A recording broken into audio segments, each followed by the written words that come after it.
Welcome to episode 144 of Comic Timing, a comics podcast devoted to the average comic book fan from the average comic book fan. Joining as Brent Casino, rotating panel of guests, and myself, Ian Leatherstein, discuss whatever comes to mind, time after time, here on Comic Timing. We gave it a few weeks to settle, and now it's time to dive into Man of Steel. 2 days, 2 days. Who will win? Here now, Comic Timing. Hey there, folks. My name is Ian Leatherstein, and welcome to episode 144 of Comic Timing. And, it's a full episode.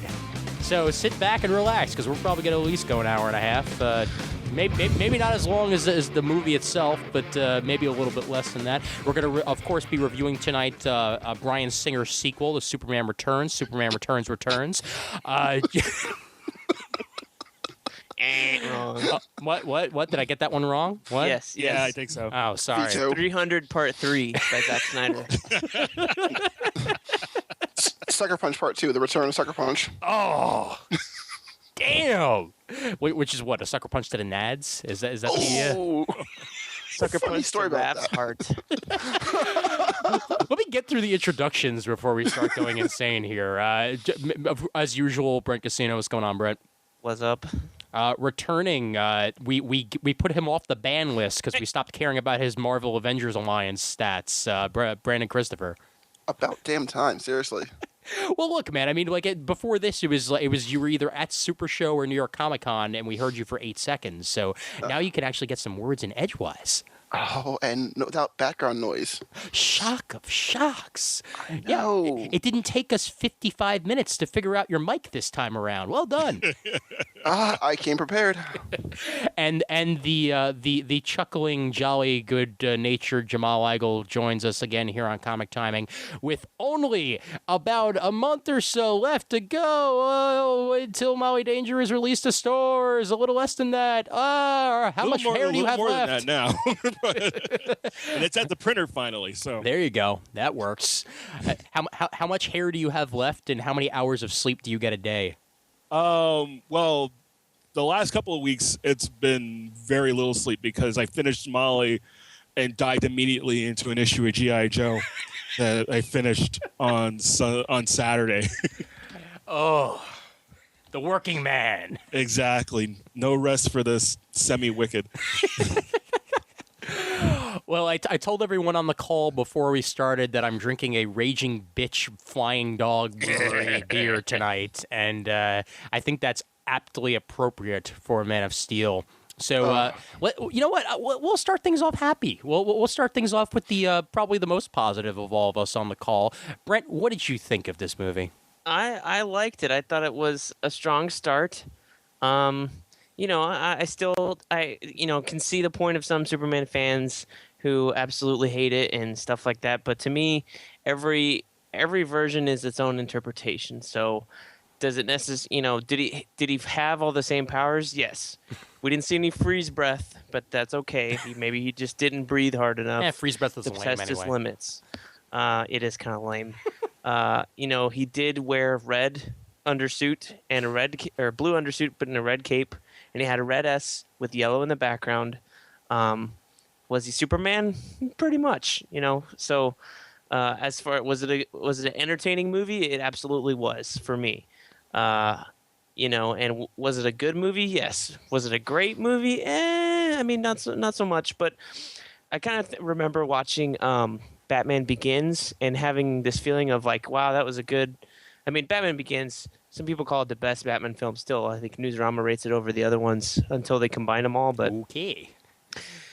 Personally, I like the second one the best. But Batman Begins is still a good film, but it's not yet a great film because I think they were still finding their feet and starting up the universe. But once they made that transition into the second one, well, you can fill in the legend from there. But so I'm kind of thinking about Man of Steel in that realm of that they're just getting their feet wet in this universe, and maybe perhaps the second Man of Steel, whatever they are going to call it,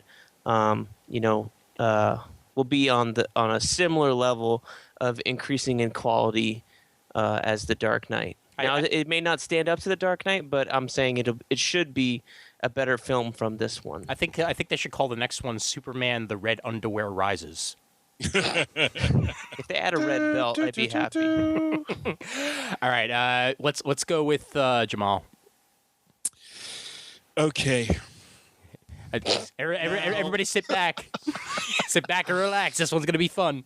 Now I'm going to try and do this without yelling too much because, the girls are asleep. And, it doesn't do much for my blood pressure to start yelling and screaming and ranting like a psychopath. I have not made my feelings about this movie unknown to those who follow me on Facebook especially. Mm-hmm. This movie is the biggest piece of bullshit that I have seen in years. Jane, you ignorant slut. It is the worst possible interpretation of Superman that I have seen.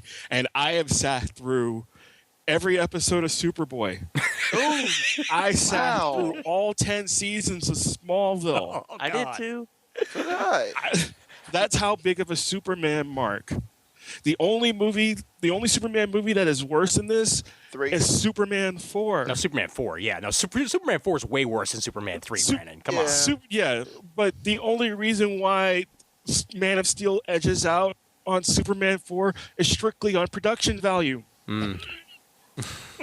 Wow. Otherwise, it's close. You didn't see any strings, so yeah, that's... No, you didn't see any strings. I'm not done. I know you're not. I'm not done. Oh, Now, are there elements of the movie that work? Yes, in the first hour.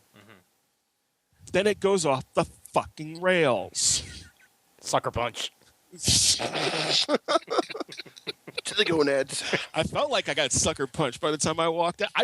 Honest to God, I felt insulted walking out of the theater. I felt like my intelligence had been insulted. And this is coming. I didn't walk out. I wanted to. I wanted to see it all the way through. Yeah. I've only walked out of one movie in my entire life, and that was Cutthroat Island. Oh, God. Gina Davis? Yes. Wow. That's how bad this movie is. I sat through Batman and Robin, and I didn't want to run out of the theater as badly as I wanted to leave Man of Steel. The Ice Age. Bomb. We'll get further in depth as we get further into the movie. But Brandon, your thoughts. Then I'll touch on mine. Wow, I definitely am in between absolute piece of shit and becoming a messiah, but wow. Yeah, I liked it. Didn't love it. I thought it was okay, to be honest. I mean, like Jamal said, I think the first 40 minutes of the movie were amazing. I thought the stuff that they did with Jonathan Kitt was spot on. But once you get to the Metropolis stuff, I kind of lost interest. And then kind of picked up again, and then Hiroshima happened on Metropolis, and then I'm like, it's all right. All right. So, for me, if this movie had been about a man who comes from outer space as a boy and lands here and grows up and then becomes a construction worker who destroys buildings, I think I would have been okay with it. No Superman branding whatsoever. If it was just a Legendary Pictures romp about a superhero, about an alien that fell, then maybe I would have been okay with it. But If it was a Hyperion movie. if it was a Hyperion movie, sure, or if it was, you know what, this would have been this would have been a great Irredeemable movie. Okay. Or something along those lines, because you should have seen the look on my face. And Chris was sitting directly next to me the entire time, and she would occasionally look over, and like she could see my face going from like, oh, content, oh, not bad, to like complete like rage troll face. Like by the end of the movie, I was just like this close to ripping a seat out and throwing it up in the air. Okay. You mad, Ian? Really? Yes, I was mad, bro. Okay. It like it was completely lacking the most important key element of a Superman movie. It was lacking hope. The entire thing. And he tells us that symbol the whole time. exactly. And somehow it still managed to lack hope. That's it. You know, just because there's a fucking symbol that you call hope doesn't mean that you're going to come out of the movie theater feeling all warm and fuzzy, okay? This was a disaster romp masquerading as a superhero film. And it just was not at all what I was anticipating. It was not exactly at all what I was hoping for. It was too damn dark. It was too much disregard for human life for a character that calls himself Superman, okay? And it's as simple as that for me. I left it, and I wanted to spit on my ticket and throw it into the goddamn garbage pail. I was not a happy camper. And neither was really anybody that I was with either, so I'm glad I wasn't the only one. But They clapped in my theater Friday night. They clapped. There were like, I'd say 3 claps that I could distinguish out in the theater, and everybody else was just like almost like looking at them like with like rage eyes, like what are you doing? What are you doing? It wasn't a Superman movie. You know what it was? It was Dragon Ball Z. Yes. For fuck's sake, yes. Wow. This was a better Dragon Ball Z movie than Dragon Ball was. You know, you're the second person to say it, actually. The whole fight scene in Smallville was directly lifted from Nappa and Vegeta landing on Earth. Yeah, pretty much. Yeah. And go ahead, Brandon. Go ahead. All right. You touched on something that I've been hearing a lot lately, and they said I've been hearing comparisons of Roland Emmerich, Michael Bay, obvious Zack Snyder allusions, of course, because he directed the film as well. Yeah. But I mean, every time I've heard the movie described, they always use this one phrase. They said disaster porn. I was reading what Mark Waid said on, I think it was on either IGN or another. It's on his website, Throwback. Yeah. Then he said it was a 2.5 hour disaster porn film, and I was reading. I was watching on YouTube the Screen Junkies, and they said that this was disaster porn also. And to a degree, they are correct. This movie is a complete spectacle, and that's one of my problems with the film. Is that, like you said before, it's lacking hope. I thought it was lacking levity, which is needed in the film. I thought it was also lacking a little bit of lightness too. Yeah, I mean, from the way the film was shot, from the color palette they used to the Avatar-esque use of Krypton, also. Yeah. Or the Matrix level use of the machines from Krypton. Actually, my favorite is that the Krypton's technology is completely based on those like metal balls you get at like Spencer. Bucky balls. Yes, thank you. I have expected at some point Jor-El to like put his face in it to get a mold. Or how about the Etch-a-Sketch technology they use to tell stories? Yes. I honestly, as soon as those images started popping up on the Genesis arc, this was what I expected to hear in the background. In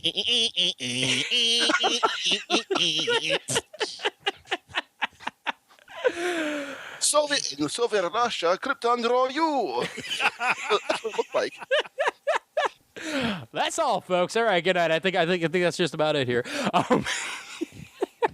Well, all right, Brent. I need to hear more from you on what made it work for you. Like, I mean, I know that you're a Batman guy, like for the most part. Like, I know Superman comes second for you, and which is fine because I'm not that big a Superman fan myself. I mean, I think everybody's figured that out by now. Like, I like a good Superman story, but I'm not like chomping at the bit to read his comic every single month because, well, I don't do that anymore because DC poo.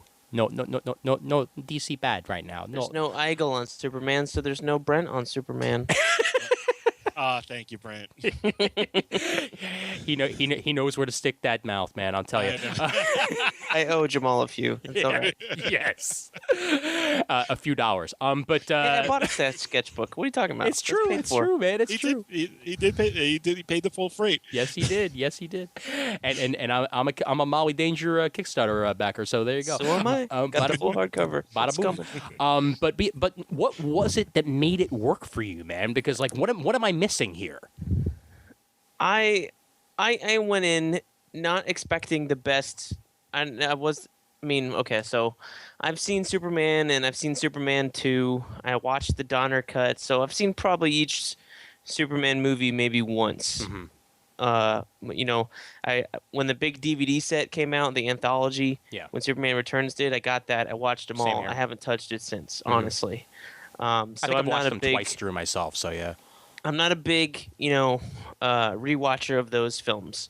So I didn't go into it with any sort of, reverence or anything for Christopher Reeve, which I think a lot of movie critics did. Mhm. Not saying anything about you guys. I have a question for you, Ian and Jamal specifically later. Okay. Because I was wondering about this after I watched the movie. But, what I liked about it was I liked how, I liked the freshness of it, the new dynamics. A lot of people have an issue with Lois, not knowing Clark's secret right away. I'm okay with that. I bet we'll still get the same Lois and Clark dynamic the next movie. I actually didn't. That was actually one of the things that I didn't have a problem with. Okay, cool. So, I like that. I did think it was a little weird. Based on everything that I had seen, I was assuming that she was following his tales of heroics before she met him. But I was kind of disappointed that it was only after he saved her life that she started investigating him. So that was a little iffy for me. Yeah. I would have rather have seen it had she been trailing this guy for years or something. I think that would have been a little bit cooler. But, first off, I loved New Krypton. And I'm calling it New Krypton because I never bought the old ice crystal technology thing. I thought it was the They're flavor lamest crystals, Brent. piece- Come on. I thought it was the lamest piece of sci-fi writing ever. Is that It was what they crystals. could do with the effects at the time, but I That's agree. I fine. agree. It was sort of That's fine, yeah. but when Jeff Johns carried it over into the comics and stuff like that, I was just kind of like, seriously. Mhm. I'd rather have it separately. Yeah. But I enjoyed the world of New Krypton when other writers took it over and stuff like that. Right. Because they added some things that were different than Byrne Superman and stuff like that. It looked more modern, looked more sci-fi, and I think that's what I liked a lot about New Krypton. It was very sci-fi. At the first shot after Clark was born, and they pulled back, and you saw that kind of giant like alien cow kind of thing. I was like, I mean, it's an alien cow, so it's gonna look different from ours, but it's also gonna be, anything harkens back to Star Wars now. It's a schmack. But I can kind of expect that. But at that point, I was sold. I was in that world. I was like, you show me some animal life, like Mhm. we're not on this devoid, crystalline, boring ass planet. Yes. These people have emotions and things like that. And we saw that's what Krypton, sold which it is for something me. we never really saw in the other movies either. Like we Yeah. saw Chambers, but we never actually saw the planet. We saw And funny hats Krypton. We also. saw the planet. It looks like it's hollowed out to its core, kind of like the main planet in Star Wars. Mhm. I forget what it's called. Coruscant. Starts with a C. Coruscant. Yeah. So that was really cool. I totally bought into all the technology. That it wasn't lights and stuff, but it was rather this kind of animated computer nail ball thing. I thought that was cool and different. Instead of holograms, we're going to have physical representations using this other thing. It was different than anything else I've seen before. Yeah.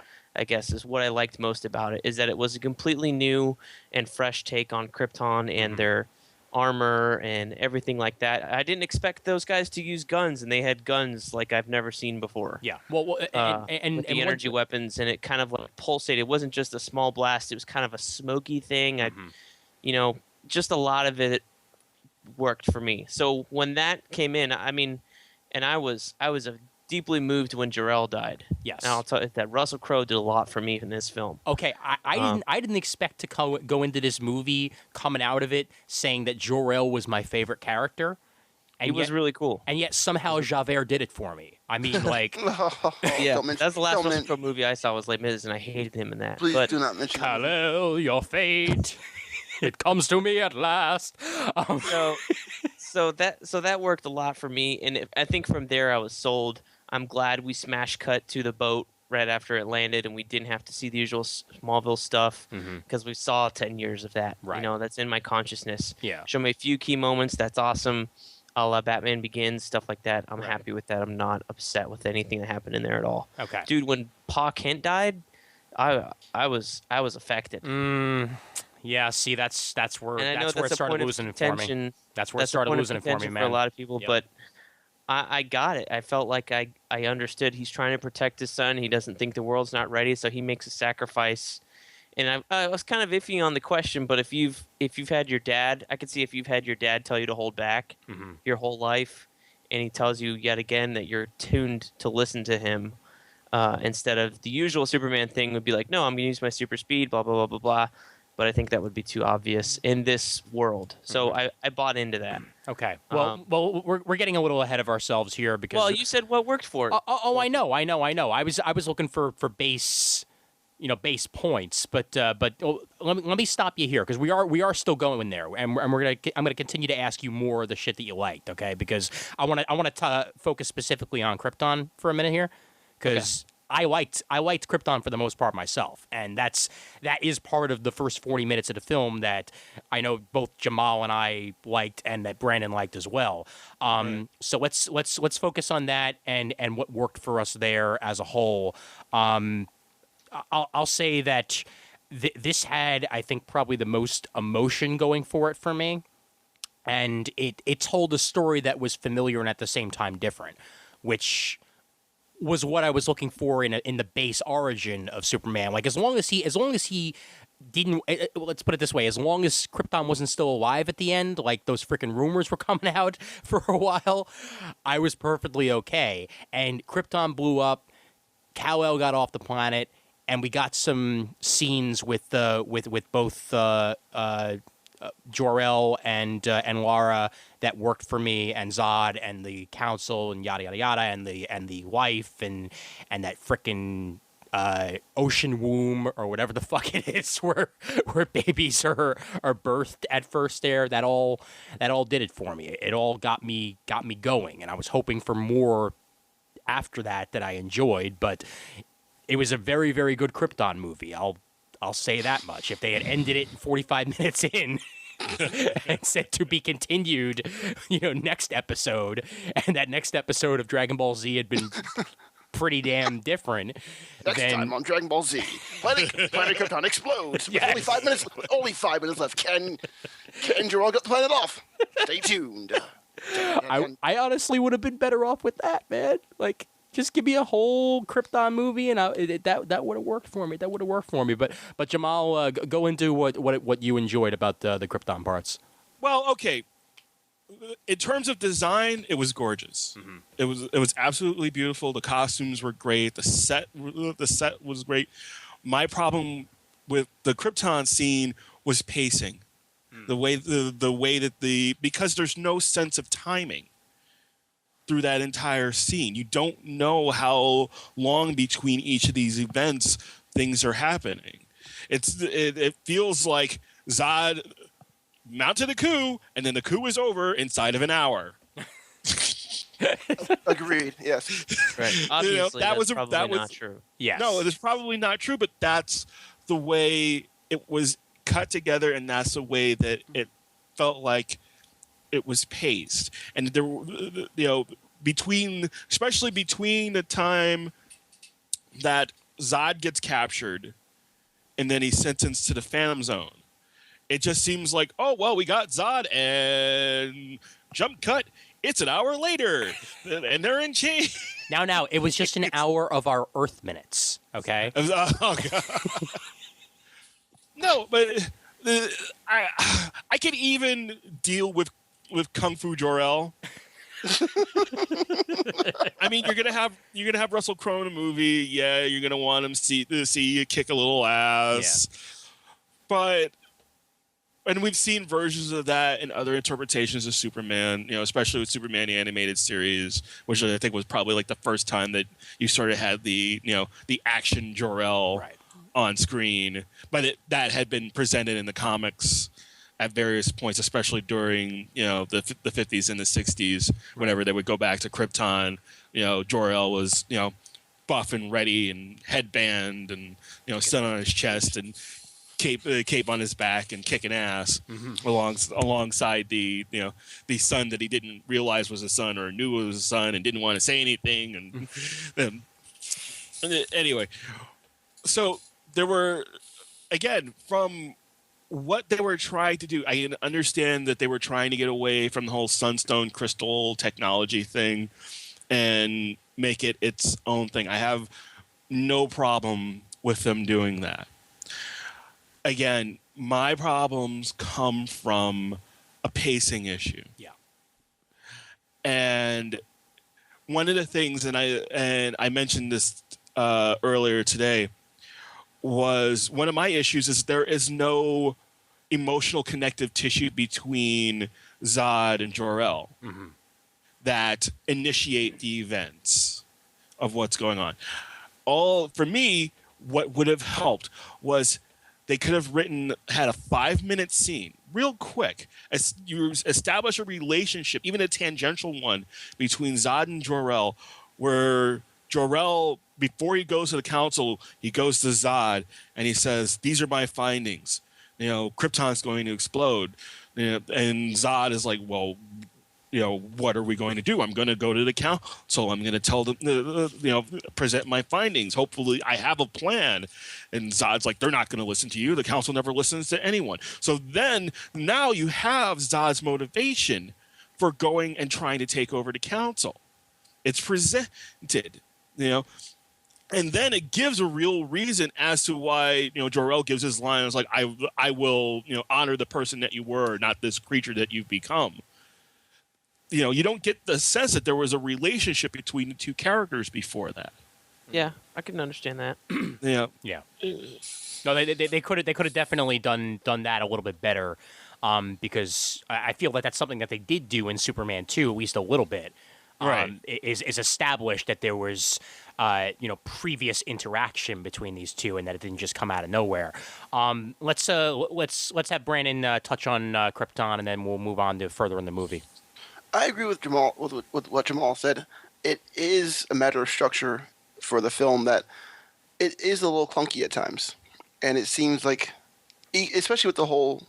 I don't want to jump too far ahead, but especially when we'll talk probably later on when Lois is tracking down about Clark.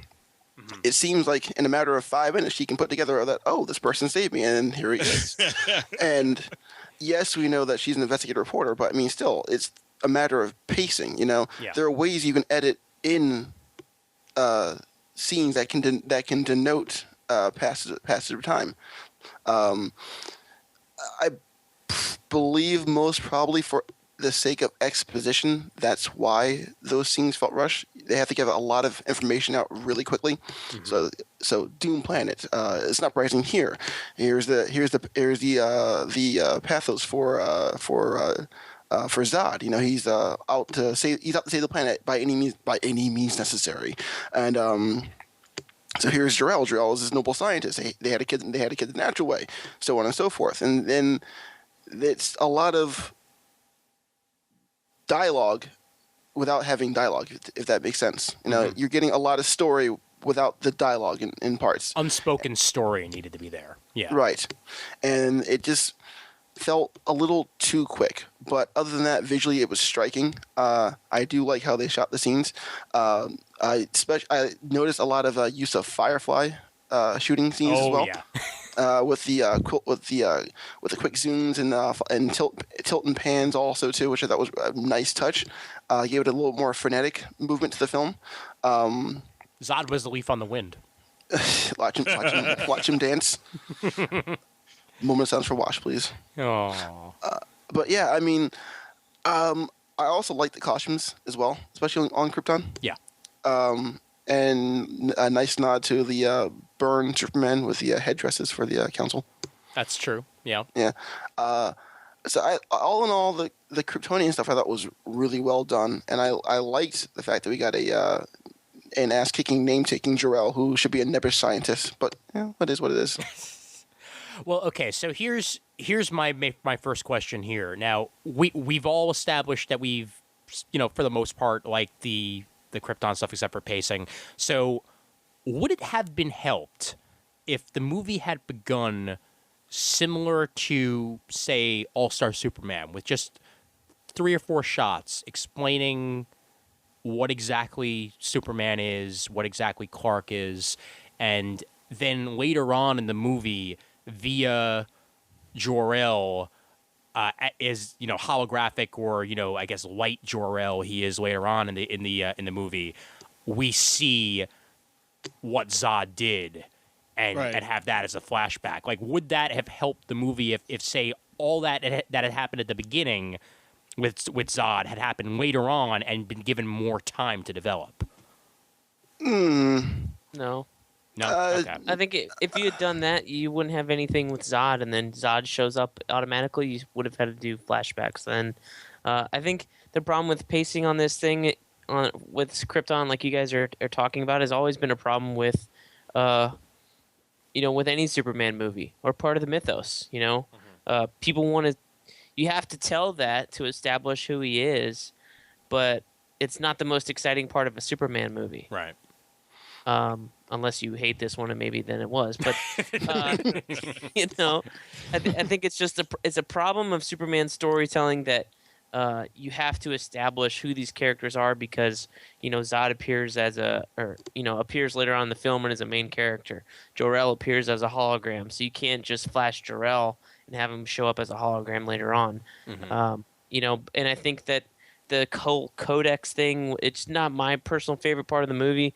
But I get that it needed to do something different with it to make it stand apart, aside from all, the other Superman films and stuff like that, and give it its own spin and an additional reason for Zod to come after Superman rather than just the old-fashioned revenge story. Every single time they said Codex in the movie, all I could think of was Metal Gear. MacGuffin. Like I kept expecting like Superman's head to ring like with the snake,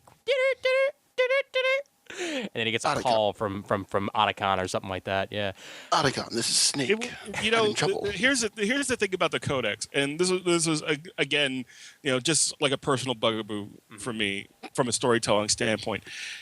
They could have done so much more with that idea of the Codex being implanted in his cells. Like, that could have been used as the excuse as to why he's so much more powerful than other Kryptonians. Like, you could still keep the, Kryptonians get more powerful under the sun, but you could have had, like, a real... strength of 1,000 Kryptonians, that's right. Well, not even strength of 1,000 Kryptonians, but one of the other things that I was thinking about in terms of this movie universe and the Codex was the idea of Earth actually being a Krypton colony, and humans being descendants of ancient Kryptonians. And that would have been really interesting, yeah, because the idea would have been, when Zod and the crew show, and this is takes it into a completely different thing. They show up on Earth, they do their transmission, but instead of going, turn it in Kal-El within 24 hours, they say, we are your progenitors. Right.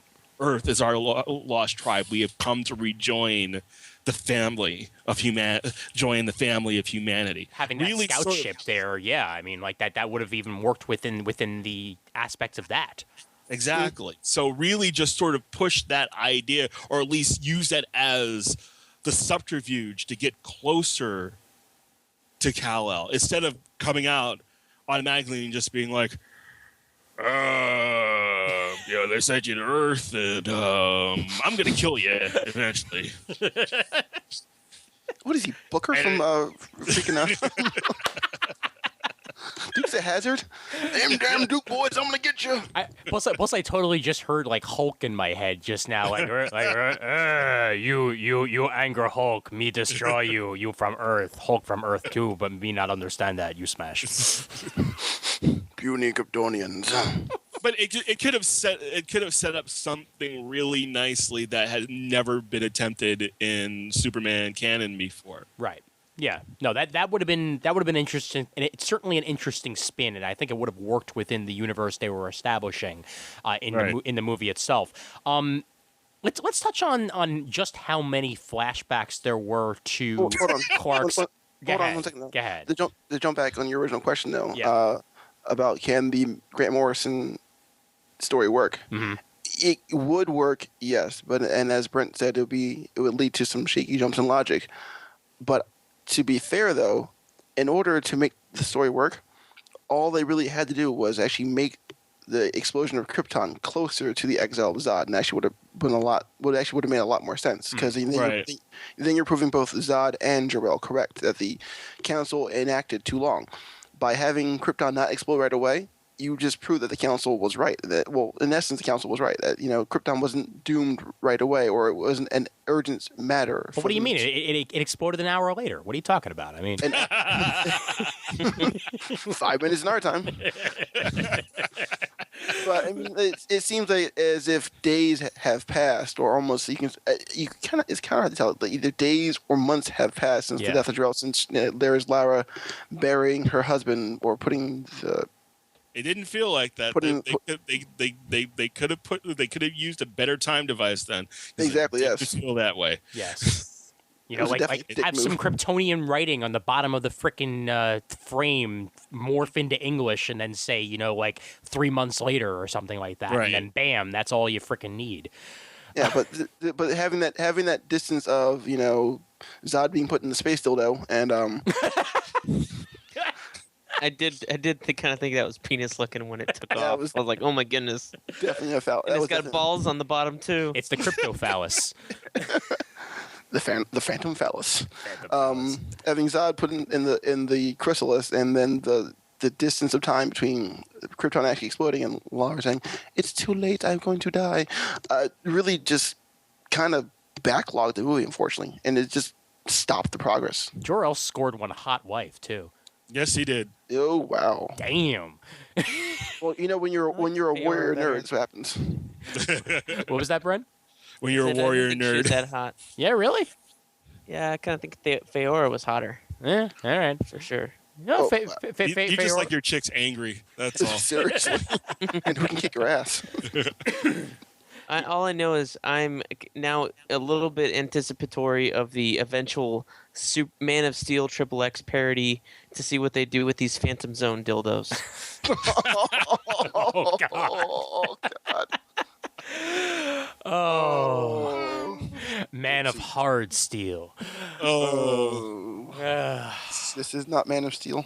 So, all right, let me let me move things along a little bit. So touching on the large amount of Clark flashbacks in this movie, kind of could have done without about 2 of them, or at least 3 of them, because that's another thing that threw the balance off of this movie. Like, you're getting to know Clark as an adult, and you're really getting to know his values as an adult.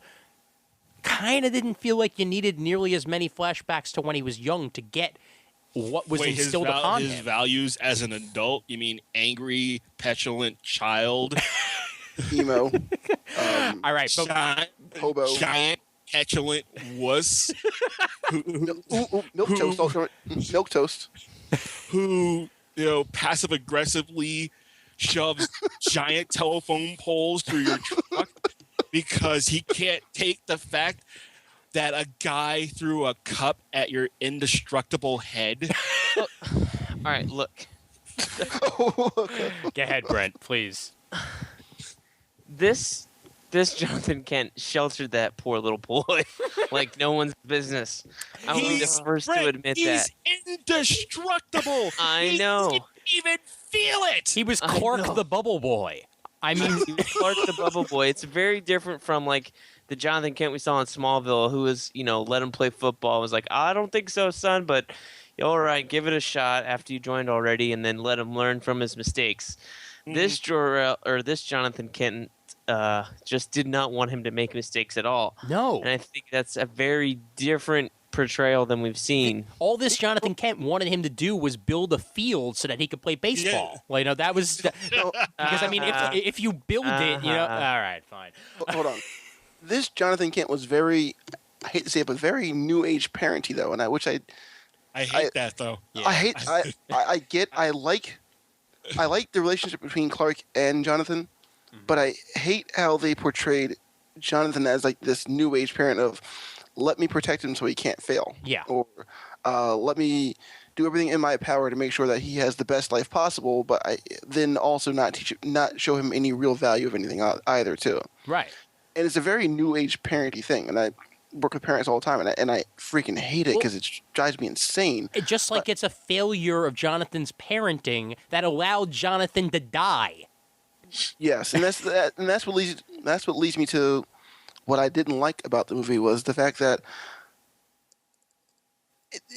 they muddied up Superman for the sake of muddying up Superman. Mm-hmm. Yep. They made him a grittier character for no reason, and it really goes to show why I didn't love having Nolan and Goyer attached to this film, because Nolan and Goyer deal with real world stuff, and I don't know what happened between Goyer from his JSA days to now, but Blade 3, but yeah, there. But I mean, it's the aspect of Superman is that he is the idealized man. He's the axiom. He's the paradigm of what we strive to be. And then when you have him learn to be selfish from Jonathan Kent, how to not really strive, and then you also have Jor-El saying you can teach them hope. You can save them. You can save them all. It kind of is counterintuitive because there's no real reason that we should love him because he doesn't fucking do anything. He's just there, and he fucking saves one person the whole entire movie. No, Brandon, come on. I can't even say that. I can't even say that. He saved an entire bus of school children. He saves all those guys on the oil rig that got on the helicopter. He saves the school bus. Yes. He picks a guy up in Smallville and but saves that's him deliberately. Clark Kent doing that. Okay, that's Clark Kent doing that. Okay, Superman picks a guy up in Smallville and puts him down before getting smashed from that other Kryptonian. Don't say that bullshit. He saves people. Please shut the fuck up about that. Okay, so he saved two people. Superman. All right, well, it's more than one. God damn it! It's not a valid criticism. Whoa, Raph. I was being facetious. Number one, yes, he does save more than one person. Yeah, but it's the fact that Jonathan almost reprimanded him for saving that bus. Yes. Yeah, that he like should I have let them all drown? Like he was one step away from saying yes, you should have. You should have, and then you should have just you should have just washed up on the shore and be like, oh, somehow I learned how to swim. Yes, and then the entire town could go, how could all of our other kids die and the only ones left is that damn Kent boy? The freak kid who so he could be even more ostracized than he already was. Yeah. You know what I decided? And I'm only being about half serious about this. This is a more Jewish Superman. What? This is a more Jewish Superman because instead of taking action about it, Jonathan's just actually, maybe you should just stay back here and help your mother, okay? Because it's very important that we just go about our business, and someday you'll be a lawyer, and that's how you'll help the world, son. That's it. Eat your rice pudding, son. Yeah, really, that's what he is. Don't forget a sweater. Oh God! But it's not Superman's or Clark's fault that he's like that. It's his dad's fault. And you guys take this out on everybody who seems to hate this movie takes it out on Superman for the rest of the film when it's pretty damn clear that he's his father's son. But it's the film's fault. If you fault, take fucking issue with Superman, but and take issue with father, nobody. Let me finish my sentence, Raph. God damn it! Why are you? Fuck you! All right. I'm talking to Brandon, not Jamal. All right, no one here is Raph. Okay, all right. Let's let that be clear. Go ahead. No one seems to take issue with the fact. Okay, I get it that it's not your Superman. I get it that it's not the Superman, the idealized guy. But it seems like no one wants to get to grasp the idea that Superman is not perfect and that Superman needs to learn for once. Right? Superman needs to learn how to become Superman. I think if they had called this Superman Begins rather than Man of Steel, you wouldn't have any. You would still have issues if it was the same story, but you would have less issues because you went in with the expectation that this guy is just beginning. I feel like a Well, lot of the let- stuff with let- Batman, nobody gave a shit when he let Ra's al Ghul die because he Oh, said, "I don't have I to didn't. save you."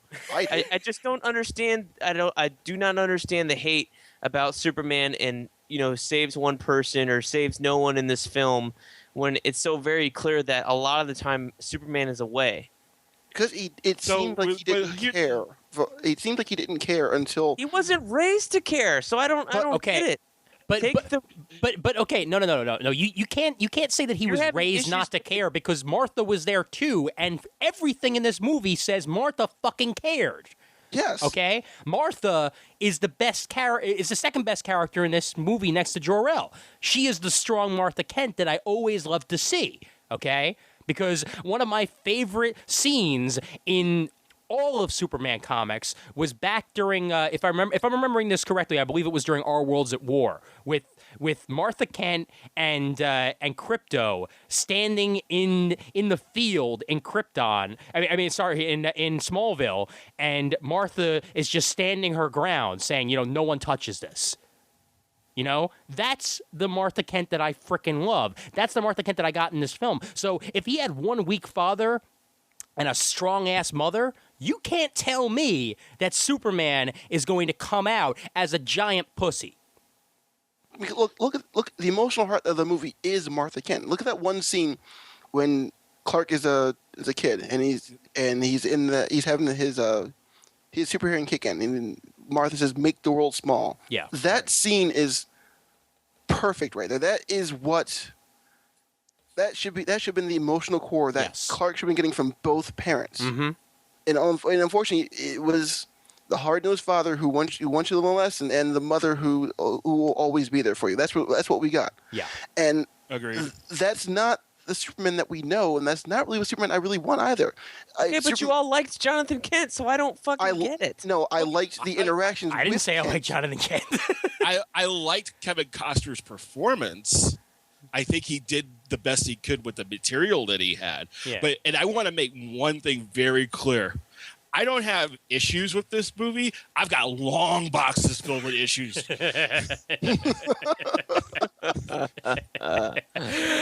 I agree with Jamal there that like the acting was fine. It was the character himself that I had the problems with Jonathan because of what he turned out. Because apparently the parenting was so uneven in this that Martha was just, basically told to, stay back in the kitchen and bake pie while Jonathan gave the life lessons.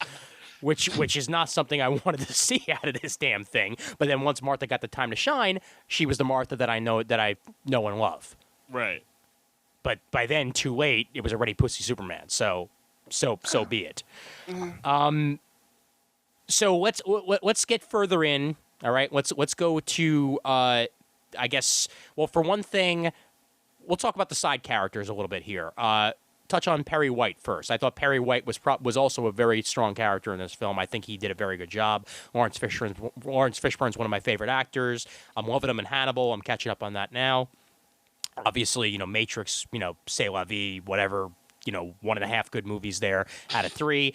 But he did a pretty damn good job as Perry White. And if anybody makes any comments, I mean, not that anybody on this call would, but if anybody makes any comments, well, Perry White's supposed to be white, blah, blah, blah, fuck you. Who cares? I don't care about that. Again, great actor. Yeah. Nothing to do. Thank you. I felt like Yes. Perry White was a non-entity. Perry White, Lombard, and Jenny Olsen. I felt like the Daily Planet crew were just stuck in there to expound, to push plot points instead of actually be actual characters. Yeah. I That agree. was a problem, and I felt the same way about Lois Lane. She was there. She was Captain Exposition. Oh God, was she ever? She was there to have people either explain shit to her or to explain shit. And That yet, was her own functions. and yet, Jamal, probably my favorite movie, Lois. You don't have much to pick from, really. Come on. I mean, really, Margot Kidder. Help! Oh, help! Ah! There, I'm Margot Kidder. No, No, it's more like, help me, I'm smoking too many cigarettes, help me, Superman. Kate Winslet, or otherwise known, Bosworth. or sorry, Kate Bosworth. yeah, Kate Bosworth. Yeah. Bosworth, Winslet. Who fucking cares? It's the same person. You know, and 22-year-old Lois didn't really do it for me. 12-year-old. Right. And finally, I got an Amy Adams who's at least had some strong, like piss off lines, which were nice to see out of Lois. But And yes, out of place. out of place, yes. But Out of place in a Superman movie. I'm plus, sorry. Plus, I admit that I find that I've always enjoyed Amy Adams for more than just her acting chops. But Well, I do too, but that has nothing to do with it. I do. You know what? I knew that they were going in the wrong direction as soon as she belted out that dick measuring line. yeah. I was just like, wow, You know- really? You know what that reminded me of, actually, Jamal? Remember the premiere of Stargate SG-1, which was taken out of the later cut when they went back and they recut it as a movie. They took out the line about how, well, you're just saying that because my reproductive organs are on the inside. Right. Don't forget, they also cut out the first 15 minutes of that show because it had like graphic nudity. But that's my point. Yeah. Thanks, Showtime. Yeah. Stargate? Oh, Stargate. Yeah, Hi.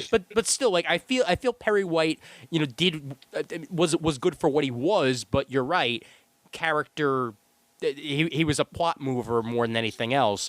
What was Steve Lombard's function? The sleazeball. What does he even do at the planet? Sleazeball. He's supposed to be sports. So Sleazeball, yes. I wanted an update on the Metropolis Monarchs. At least once during this game. I got tickets. That's all it is. I got Even a sideline, Perry going, Lombard, we're canceling your flight to Coast City for the game. Oh, come on, Perry. It's the playoffs. I got to be there. I can't watch it on ESPN. Oh, was I correct that later in the movie, by the way, that there was a throwaway line about Carol, as in Hal's Carol? Yes, there was yeah. Okay, good. There was? That's what I thought. Okay, all right. There was? I missed Yeah, it. because there is a mention of Ferris. Yeah, because I thought like near the end there, Carol Ferris was actually on screen, but I'm not. I might have just heard the Ferris part and misheard the rest, but there was definitely a mention of Ferris there. But Brent, please, we don't want to make you seem like you're not getting anything in here, because like did you like the portrayal of Perry in the movie? I can see the issues with it. Yeah, I feel like they're in there because they're in Superman movies, and this is a Superman movie. right. Yeah, but because we miss out on the whole Clark being at the Daily Planet dynamic until the last 2 minutes of the movie. Mm-hmm. So there really is very little reason to have the rest of the Daily Planet there. If you just had Lois in this movie and given Lois more shit to do and have her be more commanding, then you didn't need Perry. You didn't need Jenny Olsen, which I still don't really understand. But They don't ever mention her by last name, actually. Yeah, She's just Jenny in the movie. oh yeah, Yeah. apparently in the log lines she's Jimmy's cousin. What? Yeah. You read the log lines, really? This was ages ago, man. Like, this is before the movie even came out. Like, I think Bleeding Cool reported it, that they saw the log lines and it said that Jenny is Jimmy's cousin, so they could bring in Jimmy if they feel like it. Just like there were two Jimmy Olsens on Smallville. But yeah, no, it was a very they had nothing to do other than be collateral damage when the rest of Metropolis was being exploded. But I had wanted to bring this up at some point. Hopefully people will back me up here. The plot of Man of Steel is the plot of 2009 Star Trek.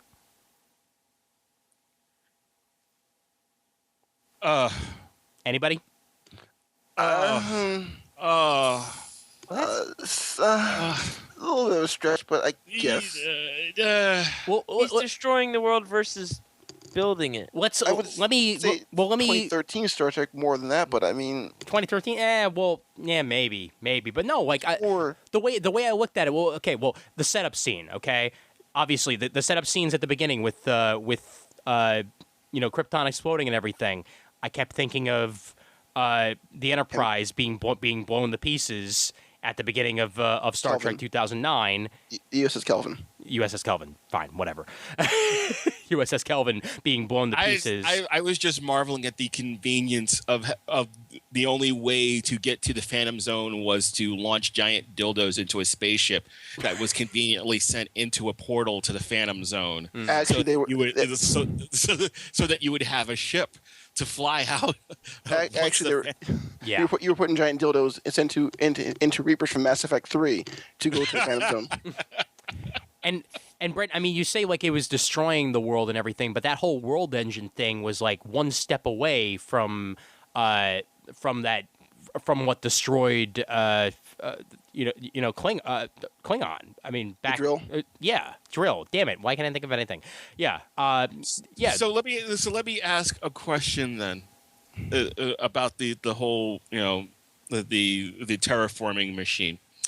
Instead of going to the part of the machine that's in a nearly unoccupied area of the Indian Ocean, why don't you fly to the part of the machine that actually has people dying?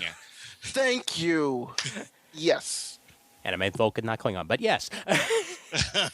Well, speaking of the, all right. I've got a response to that. Go ahead. Yes.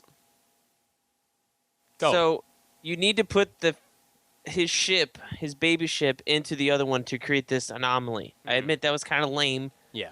However, you need to do that. But before you need to do that, you need to be able to get around it, so you need to destroy the other one. So But they were they were connected. He could have rather than destroyed wait the one until well, that one's unguarded. So what is the move to do? And instead of wait for your battleships and carriers to get all the way over there and take hours for a standard, F-22, or I think those look like the new JSFs, which aren't even out yet. Technically, they're still on testing anyway. See, this is why we have you here, Brian, because you know this This shit. is why, because I know this stuff. So instead of waiting for hours and all that shit not to work like we clearly saw, you send the guy who's in a super suit to go deal with that thing, and theoretically he should have been able to get done with it and then back before then. However, he didn't. Shit happened. People died. So he goes to the one part of the machine that's creating an atmosphere that causes him to lose his powers. He never lost his powers. He had trouble.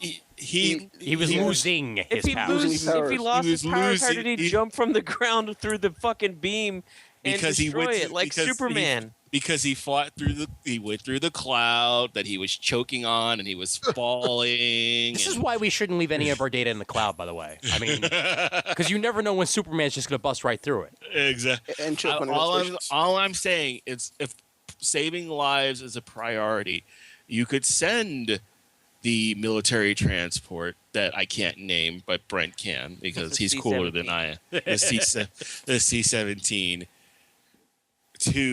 I mean, they were already mobile, right? I mean, I'm assuming that Smallville is nowhere near Metropolis, as opposed to being 20 miles down the road, like in the TV series Smallville. Right. Well, they're on a coast apparently. Metropolis was on a coast. I don't know which one. You could How do you get from Kansas to Metropolis? And where the hell is Metropolis? Well, no, obviously. I mean, how many years has Niesman been calling Chicago the Third Coast? So obviously, it's somewhere in Illinois near the lakes. Sure. But that's what I've made that flight. That's still a 3-hour flight. Yeah, I know. So that's why. I mean, it makes sense militarily. You're getting all your assets to back you up while you throw this bomb at the ship that needs to be Yes, the Phantom bomb zoned. Yes, the bomb where you're taking a contractor scientist and a civilian reporter on board. I didn't say that made sense either. Into the combat zone. General's daughter also, don't forget, though. But they have never civilian established reporters that. into combat zones all over the world now. Mm-hmm. Yeah. So technically that's not necessarily that much different, except she's not strapped in a military plane, which she absolutely Should have been. Yeah. Yes. Oh, complete missed opportunity, by the way. I think Christopher Maloney should have been General Lane. Yes. More Yes. screen time for him would have been great. Yes. Or Eileen. Awesome. Or Yeah. Colonel Stabler. Or yeah. Yes. Colonel Stapler. Chong, chong. And they killed Emo Hamilton. That I was pissed just me getting off. there. I was just getting there. You What if killed. Smallville's still alive? What are you talking about? What?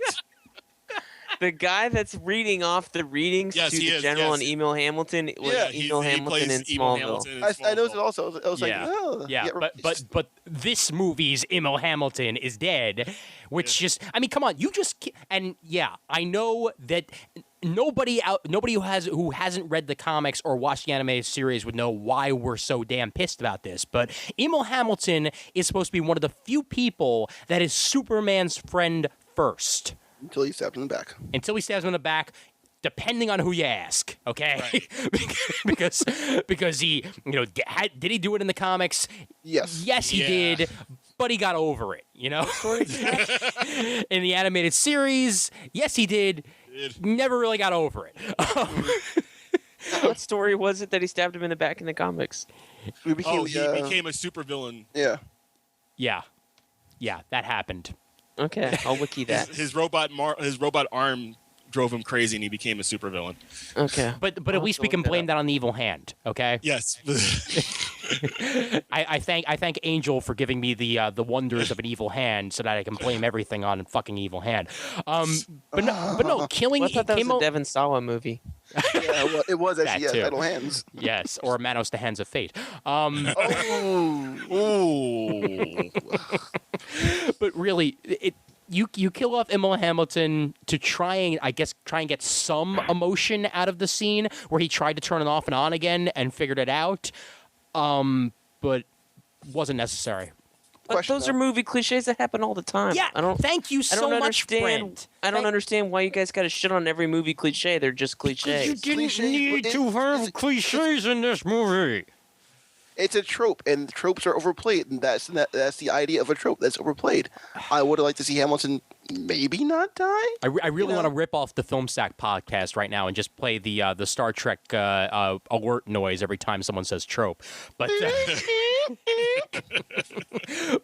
but yeah, no, it's absolutely a trope, and it was just so unnecessary. You just don't need that shit. Be creative. Be original. Don't fall back into, well, every movie has to have this, bam, bam, bam, bam, bam. Let's knock those out. Because David S. Goyer is better than that, and I thought that Mr. Watchmen was better than that, but apparently not. Have you seen Sucker Punch? Really? No, I haven't, because it's fucking Don't. Sucker Punch. Have you seen Rise of the Guardians? Oh, God, I forgot he did that. Wait. He did? Yeah. Oh, that's right. Yeah. Oh, That was that Yeah. Green Lantern movie, right? that's cute. That's funny. So, problem number 843. Remember when Superman had a secret identity? Who? Like, remember when Clark Kent was this thing that was supposed to be separate from Superman, and yet somehow magically at the end of this movie, he puts on glasses and no one at the Daily Planet can fucking recognize him? Oh, wait. So you mean they're not the same person? Brandon, we're gonna we need to talk. Like we might need to just pause this podcast right now as I explain the birds and the bees to you, because Well, you know, I mean, that's the thing is, Clark's never around what Superman is, and wait a minute. Clark's never around when. No, that's stupid. He's a dweeb. He's a dweeb. No. there is no Matrix to pull him out of the wreckage after Reign of See, Superman. this- This time around. I don't understand the complaints about this issue when it seems like every time there's a new Superman writer, a new Superman comic, people complain, or a lot of things, over the years have said, really, no one's ever figured out Clark Kent's Superman in the fucking Daily Planet surrounded by supporters. And then the Oh, one wait, time no, there the are- one time when it's not a big fucking secret, at least to Lois Lane, now we got to shit all over it just because we didn't like the movie. I'm not Right? talking Actually, about right. Lois, man. No, well, actually, I hold on. I kind of agree. I kind of like. They did the one thing everybody's been asking for years, and now you're shitting. No. on it. I'm fine hold with on. Lois. And when it Lane. hasn't happened yet, that's in the second movie. Hold on. walked into the planet. That's all we saw. I'm just saying. Hold on. Okay. I'm going to pull my resident Superman expert card here. Shit. Oh, geez. There was a reason why nobody at the Daily Planet would recognize that Clark was Superman.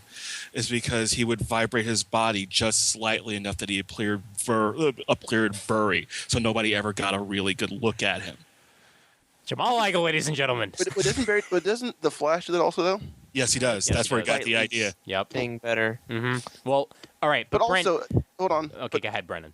a little nerd question. Didn't Please. Clark also take acting lessons as well before he became Yes. Superman as well? Yes, yes, he did. And there was also depending on which version, there was also a version where he was subconsciously using Kryptonian hypnotism. What? Yes, there is a I forget what it's actually called, but there is a form of Kryptonian hypnotism that creates a slight hypnotic effect that keeps people from recognizing that Clark Kent looks like Superman. You just gave me agita, Jamal. I know.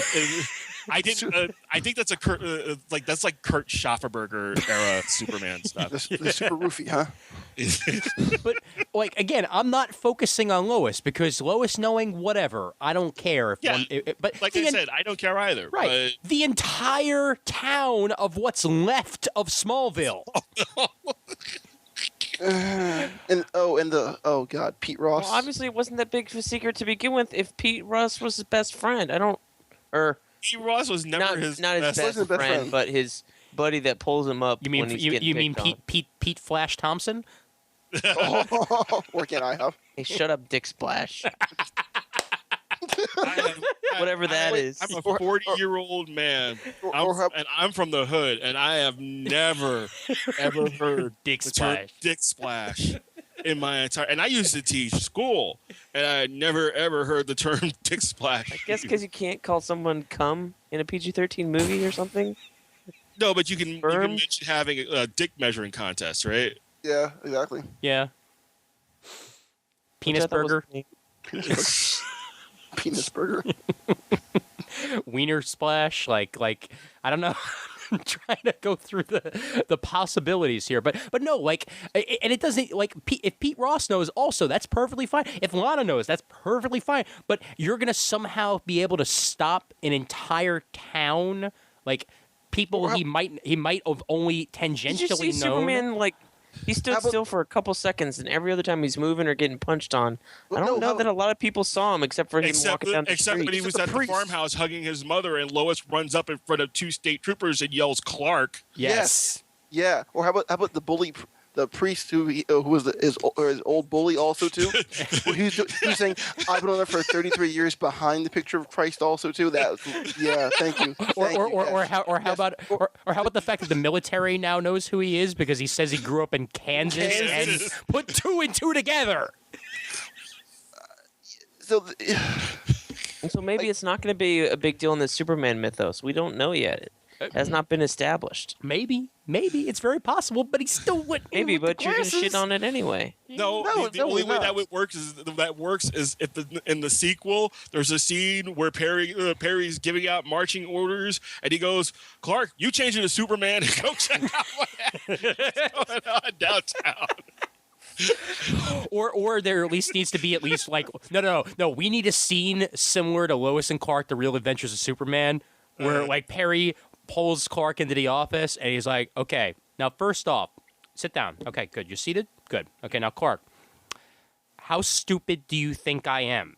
yes. And he pulls out the glasses and goes, "I'm Clark Kent. I'm Superman. I'm Clark Kent. God, really? I'm Superman." Jeez. God, you pulled Tempest out this one.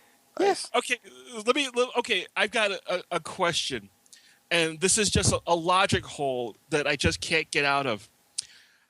How does a 33-year-old man with no journalism degree get a job as a stringer at one of the largest newspapers on the planet?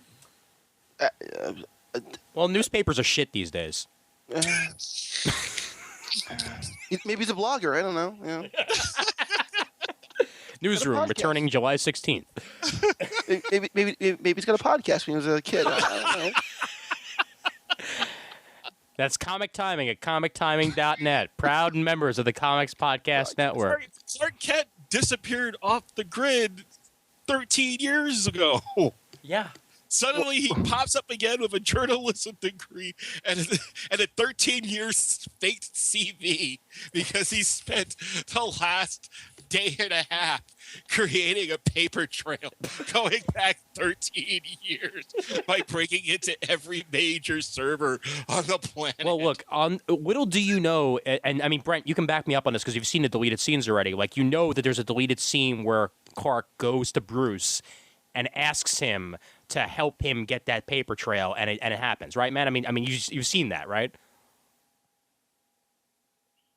Exactly. I just want to ask my one question, and then I'll leave you guys to shit on the movie. I honestly thought we were going to have a nice discussion about it, but instead Brandon turned into the second guy who liked the movie into the typical Brandon thing where he's just making fun of everything because he likes to make fun of it. Dude, no. I don't even like Superman this much, and I'm the one getting pissed off. No, Hold on, man. Like I said before, I had issues with the movie. I thought, okay, look, let me state my stake in this. All right, Go. what I thought Warner Brothers wanted to do, Warner Brothers achieved. They made a movie which is in the zeitgeist now for Superman. Superman is now a character which is now talked about. Mission accomplished. I liked certain parts of the movie, and I didn't like certain parts of the movie, and I really didn't like certain parts of the movie also too.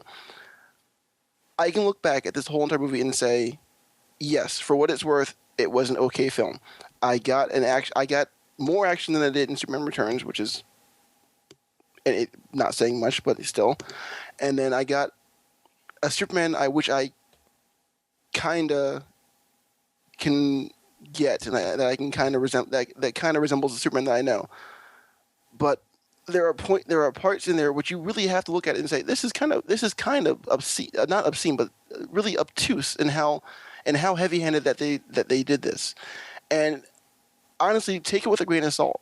You like the movie, so did I, but I can also look back and say this is kind of ridiculous in some points as well. I'm not being a flip flopper just for the sake of flip flopping. Yeah, the points that Ian and Jamal are making are valid points. All right, and I can agree with I can agree with them. I can defend my points also too if you really want me to. And you know what? Honestly, yeah, no, you're absolutely right, Brent. That we're not giving you enough time of day here for that matter, because I mean, yeah, you did legitimately enjoy the film, and there are parts of it that I like too. In fact, I mean, I wanted to talk about Zod a little bit after we get to this, but ask your question that you wanted to ask me and Jamal, and then we'll talk about Zod, and we'll talk about and then we'll get to the fight, and then we'll probably wind up yelling a little bit. But okay. But before then, please. This has to do with the fight, but. Okay. I'm not a New Yorker, and I know that Ian and Jamal are longtime New Yorkers. Yes. I know Ian, you were born there. I'm not sure about Jamal. I was too, yeah. So I'm making an assumption here that you were both in the city during 9/11. Yes. Yeah. Okay.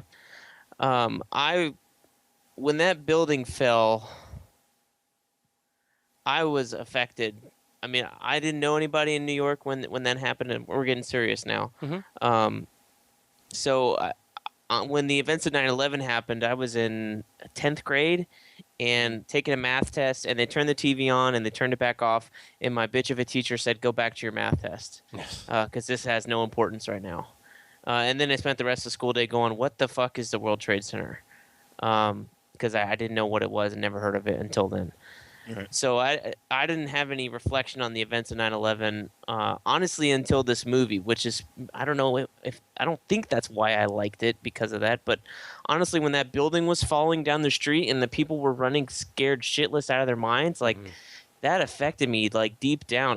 I was scared and I was shocked. My mouth was open, not because of how incredible the CGI was, but because I feel like I felt like that could have happened to me on a regular basis. Or not a regular basis, but I felt like I was there every day for a guy who has no connection to New York whatsoever, other than being in the airport on a layover once, coming from out of the country. I felt like I had been in that 9/11 situation, and that was affecting for me. Mm-hmm. Yeah. So I'm kind of wondering if, as New Yorkers, because of that shared experience that the two of you have with a lot of Americans, since New York's a populous city and a lot of people have moved to and from there. If maybe that the 9/11 shared experience of living in New York and going down to the World Trade Center afterwards or before and having memories of it before and after and the destruction and all those things of that brought up something in your mind, positive or negative, that affected your view of the film because the building destruction was portrayed in such a realistic way. Okay. You know what, Jamal? You want to go first, or should I? Because I'll go first. Okay. I have to be honest. I have to be completely honest. I was disgusted. Actually, I was absolutely and completely disgusted that they went there. Really, and that goes for the whole like Metropolis attack and the idea that Superman did not go to Metropolis rather than have, you could have had a scenario. Let me put you this way: you could have had a scenario where you could still have played the scene with the Kryptonians and the bomb drop and had some Kryptonians down in where the other part of the terraforming machine was, and still had Superman in Metropolis trying to save people, trying to slow the wave of destruction, trying to take out the machinery, without when I'm. And I'm sorry. Up until that point, it was just stupid. Mm-hmm. Then when it got to that point where the building started coming down, I was horrified that they did that. Yeah. And maybe that did partially taint my opinion of the movie, because to this day I can't see how they get past that. Yeah. I mean, it bothered me when Roland Emmerich did it in 2012, but But that was a Roland Emmerich movie. right. You kind of, after Independence Day and everything else that he's done, you kind of expect that from him. That's not what I was expecting in a Superman movie. Yeah. My major issue with what happened, Brent, and this is coming as someone who, lived in New York at the time and lived through 9/11. I mean, I saw the smoke the day of coming from where I was in my high school and everything. One of the things you saw more than anything else that day were the first responders. You saw police, you saw firefighters, and you saw people getting everyone else out of Dodge. As many people as they could out of the way of possible destruction. What I saw in this movie, and this was the thing that, honestly, when Chris and I saw this, like, this is the one where she turned to me and immediately my face was like in almost like a pit rage, was that people were just standing around watching it happen. That's not realistic in any way when anything like this, of this nature, happens, okay? You're running for your goddamn lives, okay? You don't stand around and watch shit go down. You do not abandon buildings, or at least try to, when situations like this occur. And it's the same thing that made me hate Cloverfield, okay? When people were running towards the destruction as opposed to running away from it, okay? You take cover, you worry about yourself, your family, your friends, anybody else, and you do your best to help people get out of Dodge. This is not what this movie did in any way, and it just made people look stupid. And that's probably the thing that disgusted me the most about the damn movie. And this is absolutely me being as real as possible right now, and probably more emotional than I thought I was going to be about it at this time. But that is what hit me the most about this movie. It was not a realistic portrayal in any way, of what would happen in a situation like this. Probably the closest you would get was Perry and helping Jenny out of the rubble. But guess what? They shouldn't have even been there to begin with because they shouldn't have still been in the damn Daily Planet building at the time. They would have evacuated hours before that. The minute that shit started going down, they would have evacuated. But instead, they were standing there in the building watching destruction go down all around them. That was probably my major issue with the damn thing. I'm going to shut up now for that because I'm getting emotional. So, yeah, that was probably my major complaint about that. So, yeah. Anyway, I hope you get where I'm coming from, Brent, because I mean, really, like it's one of those things where like movies and Man of Steel's again not the first one to do that. Like when people just stand around and watch shit happen, it just pisses me off because it's not real in any way. It's not the way people do this, and I don't know where Hollywood got that idea, but Man of Steel was definitely one of those pictures that tried to do that. Get it? I mean, I get it. Yeah. I get it. All right. I'm just kind of wondering, like, I mean, for a long time after 9/11, there was like it's kind of a moratorium on even, showing the World Trade Center at all as it was. Yeah, take me out of the Right. Spider-Man trailer and all that shit. And everything else after that. And you never, even, I remember it was a big deal. I don't remember what movie it was, but there's somebody made a big stink about them showing the World Trade Centers because the movie took place in like the 1980s or something when they were Right. built, Yeah. when they were around, and people were offended by that. So I'm Simpsons just episode kind of was entirely taken out of circulation. The one where the Simpsons go to New York and Homer needs to use the bathroom in the other World Trade Center. That was entirely taken out of circulation after 9/11. So yeah, I know what you're talking about.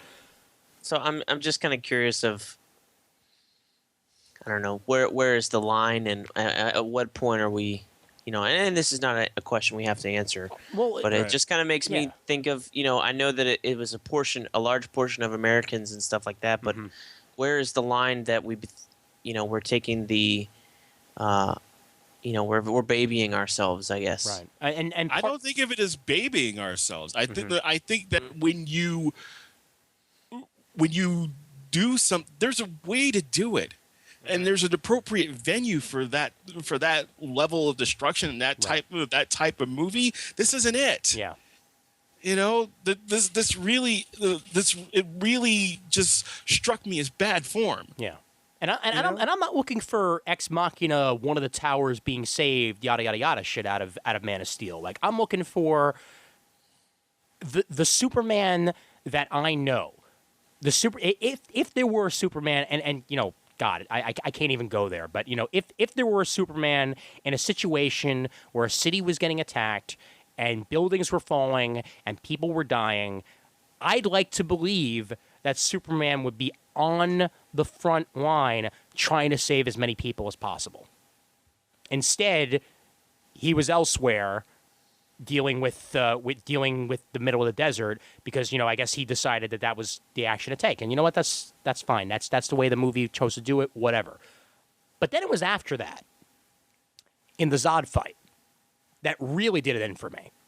Okay, and I still want to talk about Zod, the character, which we can get into, I guess, directly after this because there were parts of Zod's character that I really enjoyed in it. And a lot of the acting in this movie was perfectly fine for me. It's just the characters and their decisions that I wasn't really thrilled with. Right. But when Superman didn't take the time to fly off into a Dragon Ball-sized field, because he could have, because he's Superman, and he knows that there are parts of Kansas or parts of Illinois or parts of Wyoming. Nothing's in Wyoming. Wyoming is like 85% empty fields and like 3 people. So, he could have very easily flown off and had Zod follow him and had the fight in an uninhabited area. But instead, what does he do? He has it directly in the middle of Metropolis, going through buildings, causing more destruction, causing more buildings to fall. Superman causing more buildings to fall, possibly more casualties. Because, of course, we're not seeing human bodies flying, but you got to assume. that that's the sort of thing that happened. I made the assumption that after it leveled Metropolis, people got the fuck out of there. Yeah, Nah. No. you can't make that assumption. After the kiss scene, I made the assumption that people who were in buildings probably were left, other than the idiots that were standing around watching them kiss. but guess what? Or the people in the train station, or the people in. Well, I mean, it was less people in the train station than it would have been when it was full capacity. That's the assumption I chose. That's to only make. because they killed so many people. Yeah. So, something the Avengers film got right is that they were doing their absolute best to minimize property damage and life damage. And that's something that they just simply did not do in Man of Steel. That's something that Superman simply did not do, and it's something I like to see out of my superheroes, especially the ones with the shiny capes who can, do just about anything. That's what I like to see. And if other people didn't want to see that, that's perfectly fine. It was not what I was looking for in this film, and it just made me feel like the character Superman was cheap. He wasn't living up to the name. And when the worst part, the absolute worst part of the film, is when after that fight, Jenny Olsen comes up and says the words, "You saved us." Excuse me? Who the fuck did he save? Seriously? Collateral damage? That's who he saved? So yeah, that's drop the mic and walk away. I'm out after that shit. Like there was absolutely no saving it for me at that point, man. And it didn't matter how good the acting was or how good the first 40 minutes of the film was. You lost me at that exact moment. I was pretty close to Mark Waid at that moment, okay? Those of you who read the article and the man, screaming, "Don't, what's that? Don't do that!" That was pretty much me at that particular moment. The Zod moment. I will tell you. I will tell you exactly what I did at that particular moment, because I really did everything I could to try to avoid spoilers. Yeah. That came up, and in the middle of the theater, I'm at the Pavilion Theater, and you know where that is. I know where it is. Yeah. Middle of the theater, I scream, "What the fuck!" And I don't do that. Was that the largest theater at the Pavilion? Yes, it was. That's even better. It's all class. Oh man. Yeah, so I think that's kind of, yeah. I mean, Brent, man, like, dude, I mean, trust me, you're totally allowed to like this film, man.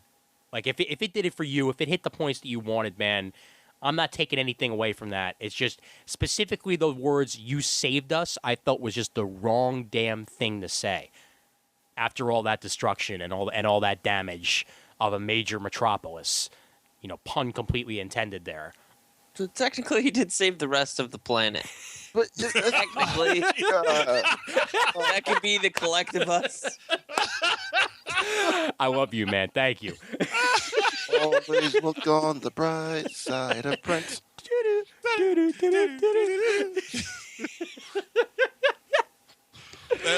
You know what? That was funny. Thank you, Brian. That was genuinely funny. Oh man! But all right, we'll back it up a little bit because we haven't even talked about the quote unquote villain of the film, unless you will count Superman as a villain. And that's Zod. I thought he did a very good job as an actor. Oh, Yeah, I like Michael Shannon. Yeah. Loved him. I wanted to like him as Zod. And, as a character and as an actor, it worked. From a story standpoint, it was shit. Yeah. Well, and what's great too is that I have very rarely seen Michael Shannon with short hair. Like in most of the things I've seen, like even when you bring up his IMDb profile, you see him with like the long locks. He looks menacing as sin with short hair. He's a big guy too. I actually ended up bumping into him at O'Hare Airport when I was flying back on Free Comic Book Day. Oh wow. Yeah, I'm sitting, I'm waiting for my flight, and this guy walks right in front of me and sits down right across from me with his wife and his daughter, and I look up, and it's Michael Shannon. General Zod's gonna eat me. And of course I immediately go on Twitter and I'm like, Michael Shannon is sitting right across from me. Yes, folks, this is my life. And of course, Dennis Calero, being the dick that he is, goes, just lean over and go, General. No, I'm not gonna do that. Well, question, was he sitting or kneeling? You should have knelt down to tie your shoe and. By the way, the one thing I wanted in this damn movie was at least one kneel. He didn't even have to say kneel before Zod. I just wanted him to say kneel. Just once. Yeah. Just once. Brett, what'd you think, man? I like General Zod. I did. What? I don't know Michael Shannon enough as an actor to say that, he was definitely menacing. Mm-hmm. I like the idea of General Zod being this guy instead of the kind of mishmash character he was when they brought him back. Yeah. After Jeff Johns left the books and when Krypton or Kandor was a real planet, I didn't get that Zod, but I got this one. I like this version of Zod where he's bred for a singular purpose. Mm-hmm. I like that twist on it. And I like that too. I like that he was bred for a singular purpose. I just wish they had drove that home a little bit further with a couple of more scenes with him when they were on Metropolis. So Krypton. Go ahead. Here's the thing with movies for me nowadays. Like all these epic movies, it's Avengers. Every Batman film. A lot of the Marvel movies, are 2.5 hours long, and to me, I'm looking at the Netflix queue and stuff, and I'm going, okay, I got an hour and a half to kill. What can I watch? And everything on there is 2 hours or more. And so I don't know if, like, lengthwise, there was plenty of stuff in this movie. The pace was astronomical. It didn't feel like 2.5 hours, but I mean, I know a lot of these nice to haves and stuff. I don't know where you would put them unless you cut out the Daily Planet stuff, which I'd be totally fine with. Exactly. But I mean, adding in a lot of these things, like it's a 2.5 hour movie as it is. I don't know.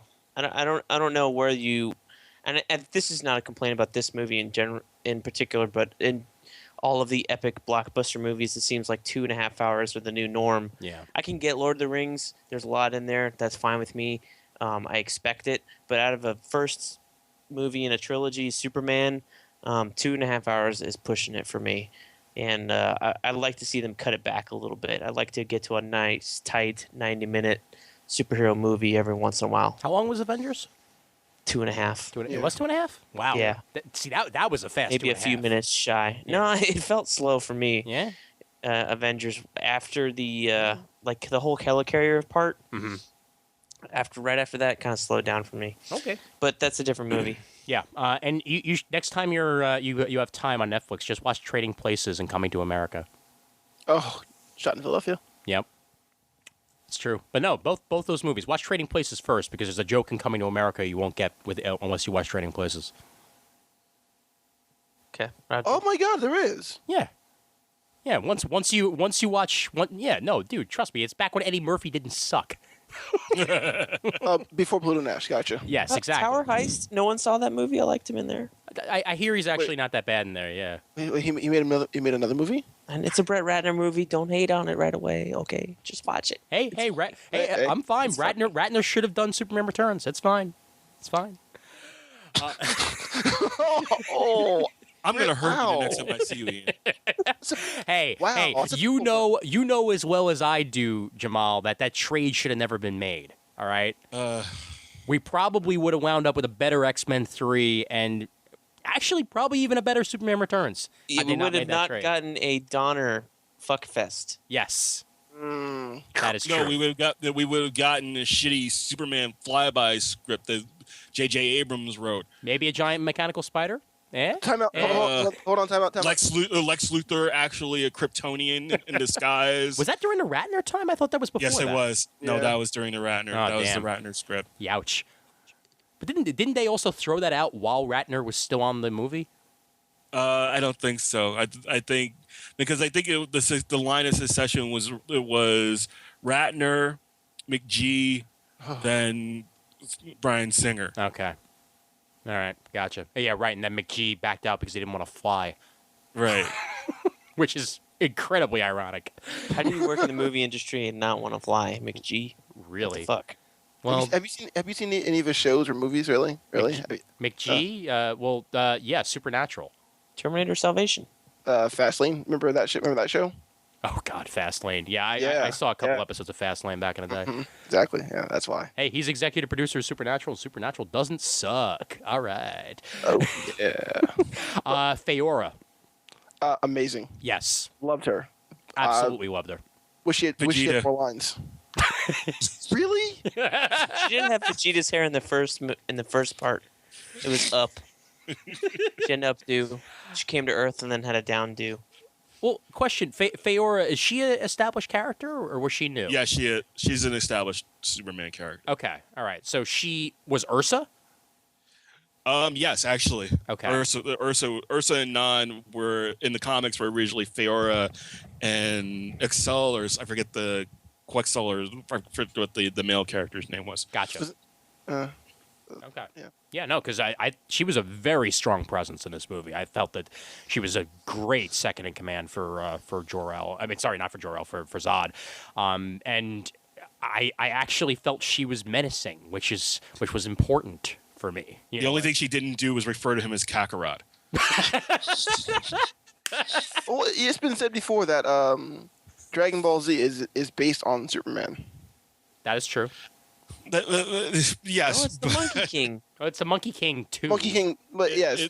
But Dragon yeah, Ball is the Monkey King is based off of Journey to the West. Dragon Ball Z Yes. is based off of Superman. All right, there. Yeah, that. All right, fine. history, folks, on comic timing. But still, not once in the movie did anybody make a comment about anything being over 9,000, and that's what's important. I was waiting for it. So was I. They had their scouters. What's the death toll? It's no. Okay, I'm sorry. Okay. It's over 9,000. What? 9,000? Oh, jeez. Is there anything we haven't touched on in the movie that needs to be touched on at this point? I have something. Go ahead. All right, so remember back in the late 90s, right, when Kevin Smith was set to write Superman Lives, right? Yep. Giant mechanical spider. Gotcha. Yeah. Who was the producer for the film back then? John Peters. Who was the producer for this film here? John Peters. Okay. What three things did John Peters want in his film? He wanted a giant mechanical Spider. Okay. He wanted a polar bear, and he wanted a marketable sidekick for Brainiac, right? Oh God. Yeah. Oh God. What did we get in this movie here? We got little hover robots who were marketable sidekicks, and we got a polar bear also. Oh God. And the world terraformer looked like a Ah! giant mechanical Spider. spider. Oh God. yes. See, What's in the box? John Peters won. Yes, he did. Motherfucker. And he didn't have to do a goddamn thing, and he made a shitload of money. 15 million was it? Yeah, $15 million. God damn! I want to be John Peters. It fell upwards. All right. Become a hairdresser for Barbara Streisand.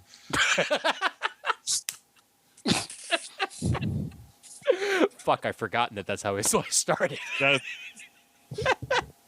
his was the typical Hollywood story. He had nothing to do with the entertainment business, but had a little extra money. Yep. Oh, and because we haven't mentioned it yet, the Hans Zimmer score did the job. Yes. I liked it a lot. I've been listening to it nonstop. Yes. That is the only thing that I like.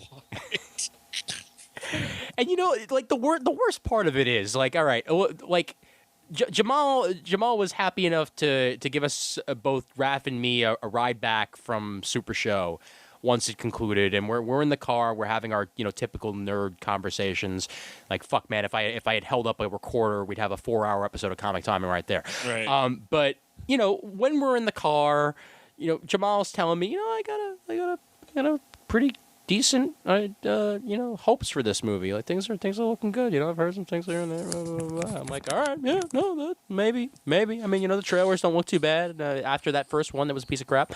Right. Let's maybe, and then this. Well, see, to be fair though, like that first trailer, I think it didn't resonate. With me. No, Yeah. it didn't resonate with me emotionally until I saw it. It's halftime America. Yeah, maybe like for the third time, and there's a scene in there when it says, "Can I go back to being your son?" And Jonathan says, my "You'll always be my son," and that actually got me choked up when I was watching that before. But before again, we're talking about the first 40 minutes to an hour. Yeah. You know, and like I said, that was a part of the movie that I actually found myself liking. Yeah. Even with the problems and the plot holes that it had in it, Right. I still found myself liking that part of the movie. It's once it moves in after he gets the costume, it goes to shit. Oh, and can anyone, and I mean anyone, explain to me why his costume was blue? Why? Because his father's Kryptonian suit was not. Kal-El's costume is older than his father's costume now. It's by 1,000 years. Oh,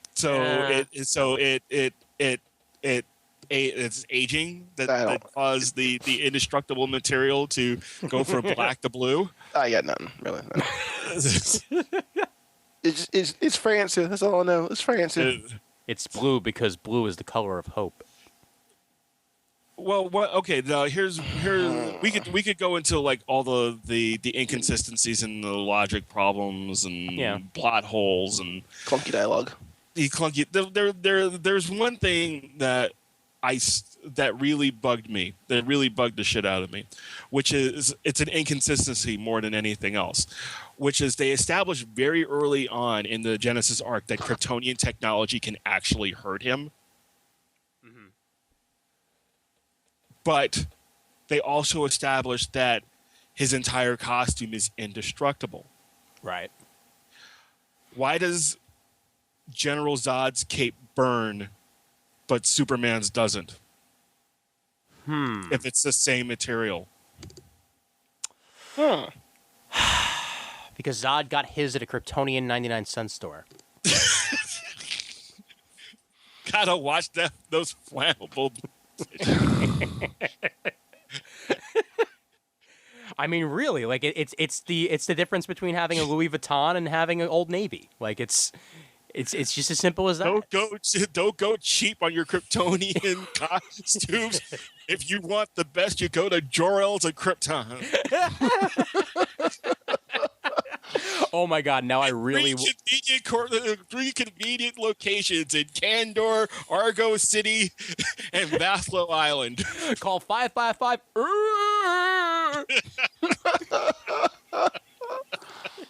Oh God!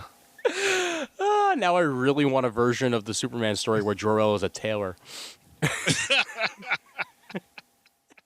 Tinker Tailor soldier superhero? I don't know. Yeah. Did you dig the outfit, Brent? By the way, because I thought it was actually better than this current New 52 outfit. I liked it.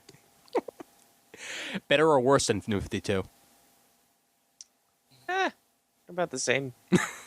You know what it reminds me of? Remember way back in like 2002 or 1 when Wizard did the Ultimate DC Universe? Yes. That's what it looked like. It looked almost exactly like that. But here's the problem. And the idea is that they got rid of the shorts on the outside because of all the underwear jokes, and it seems out of place. Now they've established in this movie that he is literally wearing his father's underwear.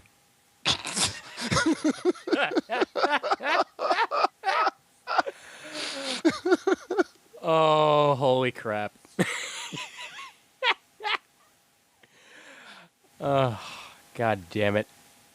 Now I'm actually looking for that New 52. Sorry, not the New 52, but the Ultimate DC Universe.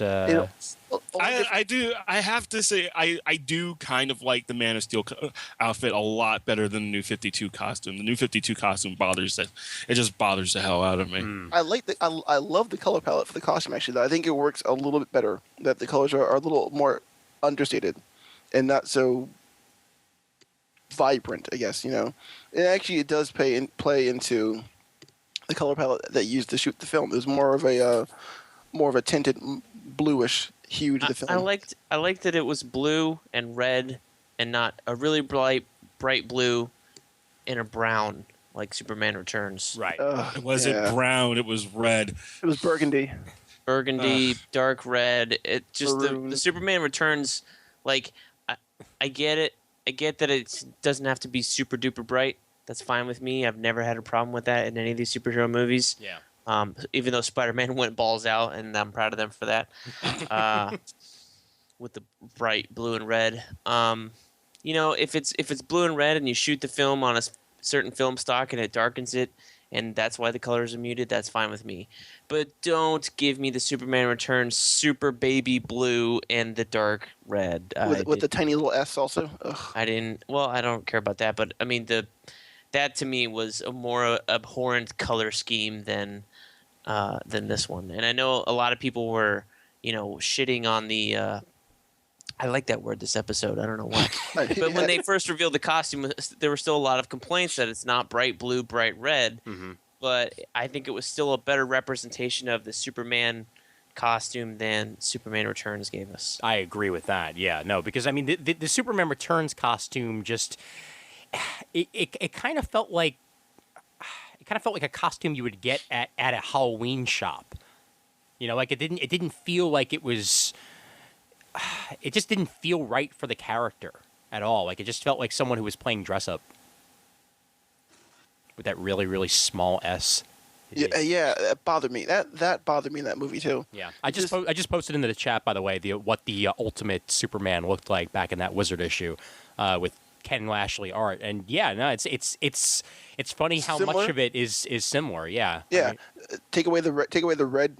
Which I wish that costume, the movie costume, kind of had just a little bit of red just to break up the monotony of the blue. Yes. I mean it has the lines also of the silver and a little bit of lighter blue on the side also too. But I think if you had just had that little bit of red around maybe the back or the waist, it would have broken up the costume just a little bit better. I think a red belt like the New 52 will bring it together. yeah. Yeah. When I skipped work today to rewatch it, there's some gold like in his belt, like coming down his back and then around his waist. It's very hard to tell in the movie, but there is like one or two shots where you can just make it out. Mm-hmm. It's so subtle that it just doesn't, from a design standpoint, it just doesn't break up the blue enough. Yeah. Right. Yeah, no, I agree with that. But then again, I feel that about the current New 52 outfit too. So there's not enough variation in that outfit, and never in the history of Superman has Superman ever needed shoulder pads. Enough said. So here we are. The movie happened. Where do we go next? Would you rather see a second Man of Steel? Well, are you wrapping up? No. I think we should talk about the elephant in the room before we go from here. All right, fine. Yeah, okay. no. You're right. You're absolutely right. The final scene, because it honestly, like, I was okay with the final scene, but I know other people weren't. So let's talk about that. Wait, your glasses? The final scene where Superman, in the battle with Zod, crashes into not Penn Station or not Grand Central Station, and snaps Zod's neck as Zod is close to killing a bunch of civilians to end the fight. Was that okay? Did he have any other choice? Was that against the rules for Superman for you folks? I'll start it with Brandon. Yes. I think. I mean, let me preface this by saying I get with what they tried to do. They try to show a point of absolute near hopelessness for Clark, where all hope is lost and he has no other option but to take a life. But I mean, you're fucking Superman. You can pick him up and fly him someplace else. You can use your hand to block the heat vision for a couple seconds. Honestly, there are other ways around it. It works in the film, and I'll be honest. When that scene happened, my jaw dropped to the floor. I was literally in a daze when I left the theater after watching that, because I'm thinking, Superman doesn't kill. I mean, it conflicted with what I knew the character to be. I get it. I didn't like it though. Okay. I'll say my piece, and then I'll pass it on to Jamal and then Brent. I felt that distancing myself from what had happened before in the film. If you had just had this as the defining moment for Superman, if you had not had all that property damage, not had all that needless death in Metropolis going on, and this had been the defining moment where it's a choice between saving the lives of 4 or 5 people, possibly even more than that, but you have to kill Zod, then Superman makes that choice. It's something that does not happen very often in his life, but sometimes he has to go ahead and pull the trigger. And I was perfectly okay with the choice that he made here. Sometimes you just have to go ahead and do what you never really wanted to do. This particular plot point was fine with me. It's just that what came before it made it feel like this was a heartless, ruthless Superman. But again, distance what came before it, and it's perfectly fine. It's in the scope of the film, and he did what he had to do in the moment. That's kind of all I have to say about that ending there. Jamal? Well, unfortunately, you really can't distance that final scene from what precedes it. And to me, no, it didn't work. It was unnecessary. It didn't need to happen. There were at least a half dozen other ways that they could have gone. Here's the thing. Has Superman had to kill in the past? Yes. But each time that he has killed, there were major repercussions that happened. People like to bring up the John Byrne Pocket Universe story, but they leave out the fact that Superman killing Zod and the other Phantom Zone criminals in the Pocket Universe led to him becoming a schizophrenic and then exiling himself from Earth for 1.5 years. So, and then the last time that he consciously killed someone was Doomsday, and he died himself at the same time, or went into a healing coma or whatever the hell. But what I'm saying is, you don't see any real repercussion from Superman killing Zod in this movie.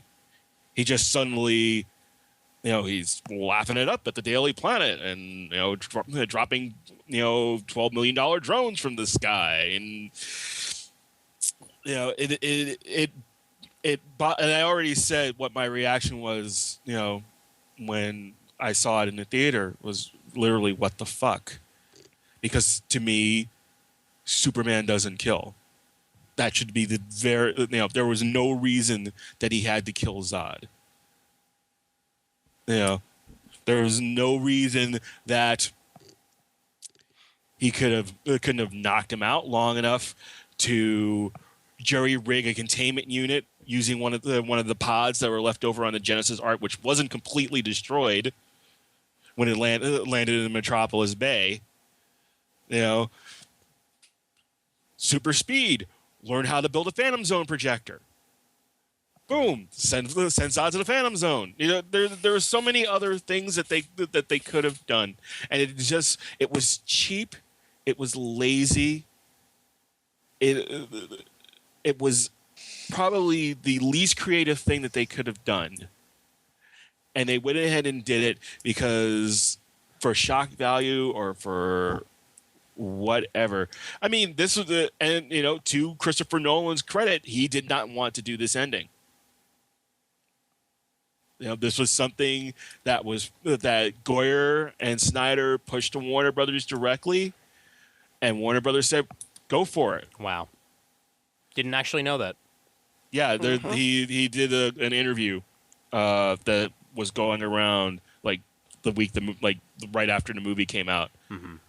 It's an Empire Online podcast. Yeah, Cool. I'll link in the show notes. I'll have to check that out. Did he say at all how he would have ended it? Zod was supposed to go back to the Phantom Zone with the rest of them. Gotcha. That was his what the original ending was supposed to be. Yeah, and that certainly would have ended things on a more, I don't want to say positive note, but a less destructive note. I'll say that. Brent, go ahead. I don't have a problem with it. I can justify it to you guys till the cows come home. I don't have a problem with it. I don't know who I was talking to down here in Orlando, but basically my thing was, I know that the rule is Superman doesn't kill, but it's happened in the past. So especially in this Superman 2, he kills General Zod. Well, he throws him down a pit, but you assume he dies. It's okay. So it's just a pit. That's fine. It's fine. Maybe the Phantom Zone's at the bottom of that pit. You never know. He doesn't die. He doesn't die Explicitly on screen, right? I'm Which not comic dead. law It's just a tells us flesh that wound. even if you get shot in the head like Captain America and die explicitly on screen, you can still somehow get caught in a time loop because the Red Skull fixed it all beforehand and come back later when your movie's coming out. So I didn't have a problem with it. The way I viewed this movie on this take was that Clark Kent was learning to be Kal-El, was learning to be Superman, and because he was raised like such a pussy, he needed to learn to have an aversion to killing. If this had been Batman, I would definitely have a problem with it. If this is the Batman you're going to present to the universe, but I like that scene in Batman Begins where he tries to kill him, but he can't do it. Someone does it before him, and then he throws away the guns, and then, it explains his thing with guns. I think I hope in future movies this will explain his aversion to killing, because he had to do it to the last person of his race that was on the world, effectively killing off his own people. And the first real decision he had to make. Yeah. And when I rewatched it today, and Superman has him in the headlock, and he's struggling to keep him in the headlock. It's visible. I know you guys will never watch it again, but for people who are listening, I didn't say I'm not gonna watch it again. Go back. I might on Netflix. I'm just not gonna see it in the theaters. Whenever it gets uploaded to YouTube illegally, you can look at that scene and rewatch it. But he's physically struggling to keep Zod in that headlock, and he yells, "Stop!" And Zod is, you got the camera right on Zod. Never. And in that moment, it's just, got it. I bought it. Seeing it again today, I bought it more today than I did a month ago when I saw it the first time, or whatever it was. I will have to politely disagree, because if he's really struggling to keep Zod in a headlock, but he's got enough strength to snap his neck like a chicken. Yeah. Well, Brandon just sent along this link at ScreenRant.com, which, if I remember, will be in the show notes. The actual bit of the interview that with Mr. Nolan that they posted here. David, Chris, and I had long talks about it, and I said that I really feel like we should kill... Oh, sorry, my mistake. This is David S. Goyer speaking right now. Is it? Wait, hold on. Hold on. Yeah. Wait, where am I here? Where's the Nolan part? Hold on. I think it's a little further down. Okay. Is it page 2? No, I think it's page 1. Superman wins by killing Zod. Okay. Yeah. That's the Mark Waid one. Yeah. This is not actually what I'm looking for, dude. Oh, sorry. Yeah. No, this is an interview with David S. Goyer, so you know what? Forget it. Oh well. We'll worry about that at a later date, but so be it. I will, however, end things before we actually talk about what's coming next on what Bleeding Cool just posted about 50 minutes ago to end the day with, and I want everyone to click on that link and open it up and then laugh hysterically for a moment. And finally, when an official Superman statue has him standing on Yes. That's what I already saw that. yeah. a DC Collectibles San Diego Comic-Con exclusive, a Man of Steel Superman statue from Gentle Giant, our movie Superman standing on skulls. Most ironic statue ever from that creator, probably. Truth, justice, and whoever's way you happen to live in. So we'll go on now with what comes next. What comes next? Would you rather see another Man of Steel movie or perhaps another movie in the DC universe? Or do we just jump directly to Justice League after this? Where does DC go next? And is there a place to go next after this? I'll start it off with Brent. I don't know. I'm kind of thinking of Man of Steel 2 is the best move. Mm-hmm. There's so much success with the movie financially that it's hard not to say that, oh yeah, they could go right ahead to Justice League. But there's so much internet comic book zeitgeisty vitriol for this movie. Vitriol, whatever the word is. Veritol, I believe, is something Dislike you get at the drugstore to issues. help you with something. Yes, it's like Cialis. Help you get a super boner. So you can fly those. So you can fly those ships On and on. But I mean, so there's so much hype and controversy after the movie came out that I do think that they couldn't go into a Justice League movie because of this. So I think they need a Man of Steel 2, and then they need a Justice League movie. Okay. I don't think that this is the film to launch into that. Yeah, I would agree. I think the next thing we need is Man of Steel 2, and then possibly a Wonder Woman movie, because I think that's probably the most viable of movies we can get next, because we're certainly not going to get more Batman movies directly after this. I mean, maybe he'll show up in Justice League, but I think you could probably just have him be a member of the Justice League and say that he's established in this universe already, and if you want to make Batman movies after that, you can. But I think in Man of Steel 2, I want to see two things. I want to see Lex Luthor, and I want to see Metallo. Yes. I want to see a Lex Luthor that is a menacing businessman, not a fucking land grab scheme, for the love of God. If I see another one of those, I think I'm going to have to kill somebody, like Superman did. And, yeah, that's what I want to see next. I want to see something more grounded on Earth. Specifically, we could have something similar to what happened in the comics. We could have a Lex Luthor step in to try and rebuild Metropolis, while all at the same time trying to find a way to rid the world of the Superman menace. And he does so with Kryptonite and Metallo. Metallo being one of the military folks who was injured in the battle with Zod. And that's how he becomes Metallo in this universe. Bam. I just wrote Man of Steel 2. You'll be seeing it in theaters in 2016. Moving on to Brandon. What do you think? They'll probably do a Man of Steel 2. But what I want is if Warner Bros. Had any balls, they would just do a Justice League movie, honestly. That's why the Justice League cartoon worked out so well. You didn't have to have the exposition of the characters. They were already set in their ways. They came together to fight for a cause, and it worked out. If they do a Wonder Woman movie, it will probably be the most polarizing movie ever, I think. Yeah.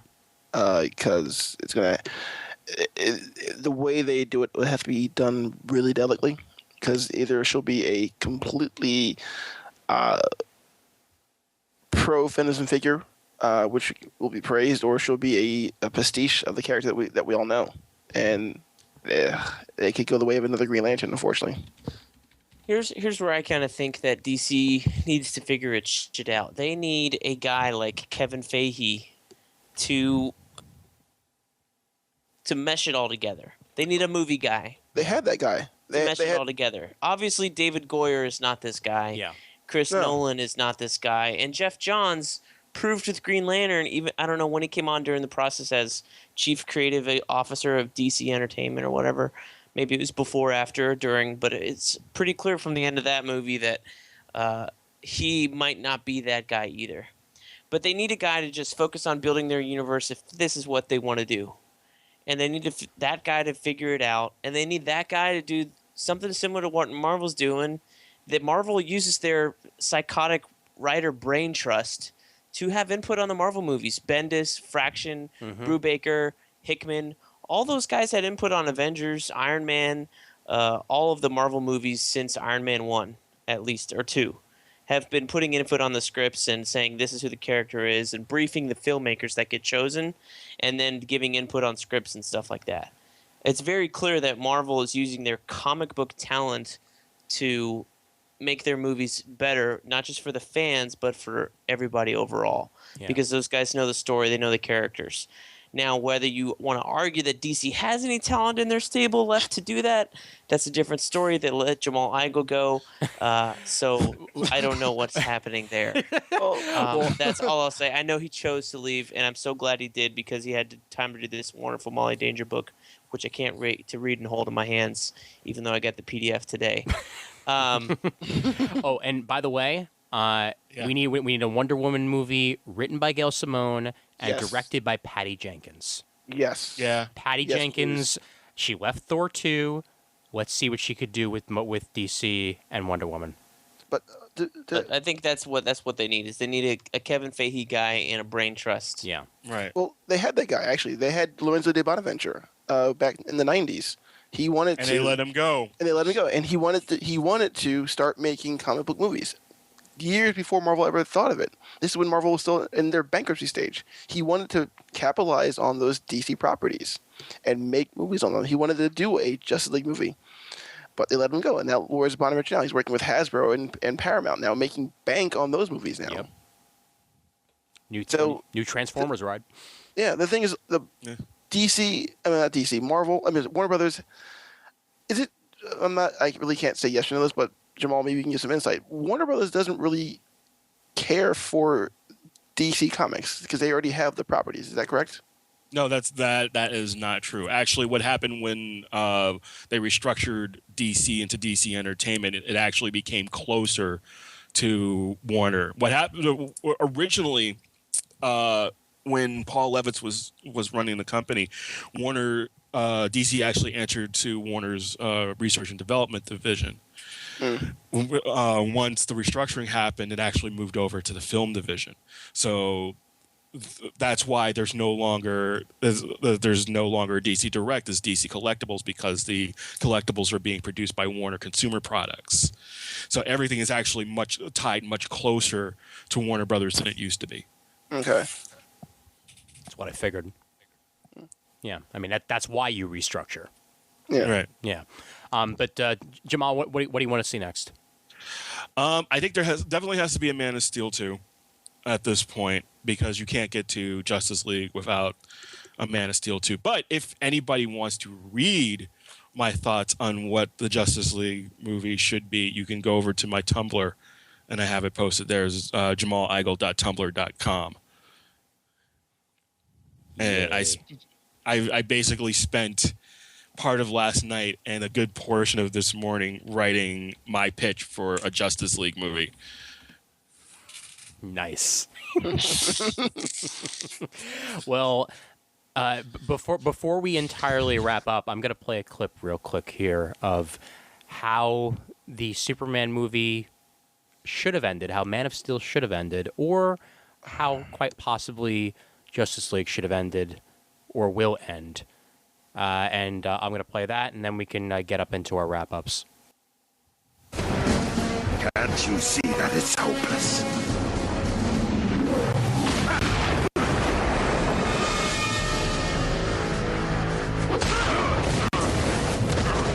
That man won't quit as long as he can still draw a breath. None of my teammates will. Me, I've got a different problem.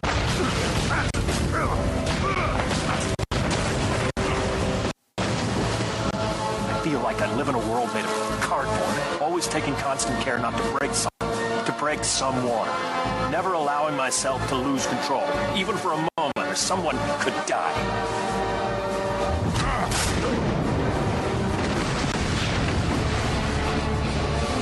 But you can take it, can't you, big man?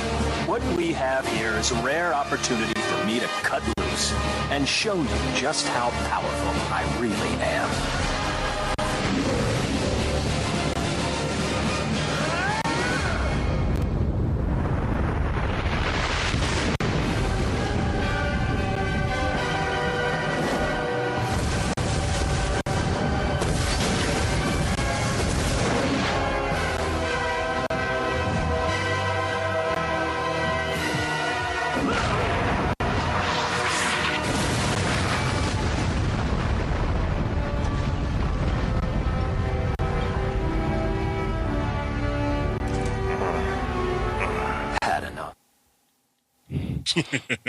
Thank you, Dwayne McDuffie. Oh, God. We miss you, Dwayne. We do. All right. I think that just about covers it here. Real quick, give your ratings on the movie, and then we'll get into our end here. I'm going to give it a 1.5 out of 5. Brent? Let me think. What did I write? I gave it a 4. Okay. I'm going to stick with my written review and give it a 4. Cool. Brandon? 4. Really? Yes, I told you before. I liked the movie. I had issues with it, but I thought it was well done. Okay. I couldn't tell over the past 2 hours. Whoa. Snappity snap snap. Jamal? I'm going to be generous, actually. I'm going to give it a 2. Okay. Wow, I went lower than Jamal. Who thought? Yeah. But like I've said all along, there are parts in the first half of the movie that worked for me. Yeah. Really. I'm pretty close to a 2 myself. It's just I'm thinking more as the whole of the movie. Like it's about 40 minutes worth of a 2.5 hour movie, so that's about 1.5, 2, somewhere in those. Well, if we're judging the whole movie in that regard, I would just give it a 0.5 and just be done with. Like I said, I'm trying to be generous. Thank you for that. The world thanks you for your generosity there. All right, let's wrap things up with quick plugs and end it there. Brandon, I guess you might as well just give your Twitter since what else are you on? At Didabadon on Twitter, geekcetera.tumblr.com. Oh right, I forgot about your Tumblr. Yeah, and also maybe doing a webcomic soon. Ooh, really? Yeah. Huh. You gonna tease us with that, huh? Yeah, working something out with remember Fred? Which Fred? From Super Show. Oh, that Fred. Yeah. Okay. Right. Yeah. Cool. He and I are writing some ideas down, and we're having artists doing a couple things right now. Keep an eye out for it, though. Sweet. Yep. Brent, any BK's bullets or anything like that? It seems the video game stuff has kind of died down since E3, so perhaps not for a little while. Really? You never touched on the 180? Well, we have to do that, but I'm afraid they'll do 180 by the time we record it and release that. Already did. oh, wait. No, never mind. They switched back. No DRM. Yes, DRM. We're not sure. But if you liked the movie and you cringed through this podcast as my positive opinion was overrun with negativity, you can go and read my written review and hear all of my thoughts on the internet, casinomovies.blogspot.com, linked in the show notes. I think we did as good a job as possible of keeping things. All right, never mind. We didn't go anywhere near neutral, but at least you had your thoughts, and that's what matters.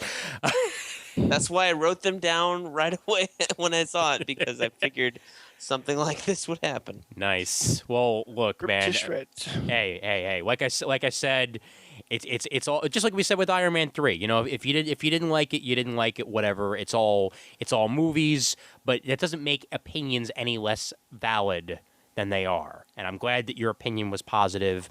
Ours were negative. So be it. Except for Brandon, who said a lot of negative things, but even though he liked it, so go figure.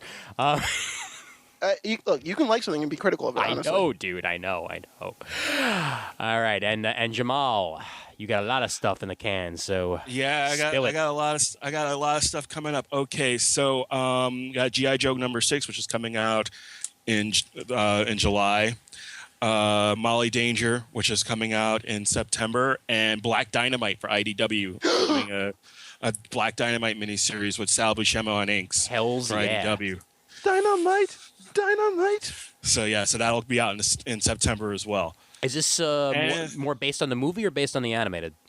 Basically, the way that we're taking it is that the movie is its separate thing, the animated show is a separate thing, and the comic is a separate thing. Nice. So they all star Black Dynamite, but it's sort of different stylistic takes on the character. Gotcha. Like coffee. Oh, you mean like Superman in the comics and the films and the television series? Basically, yeah. Yeah.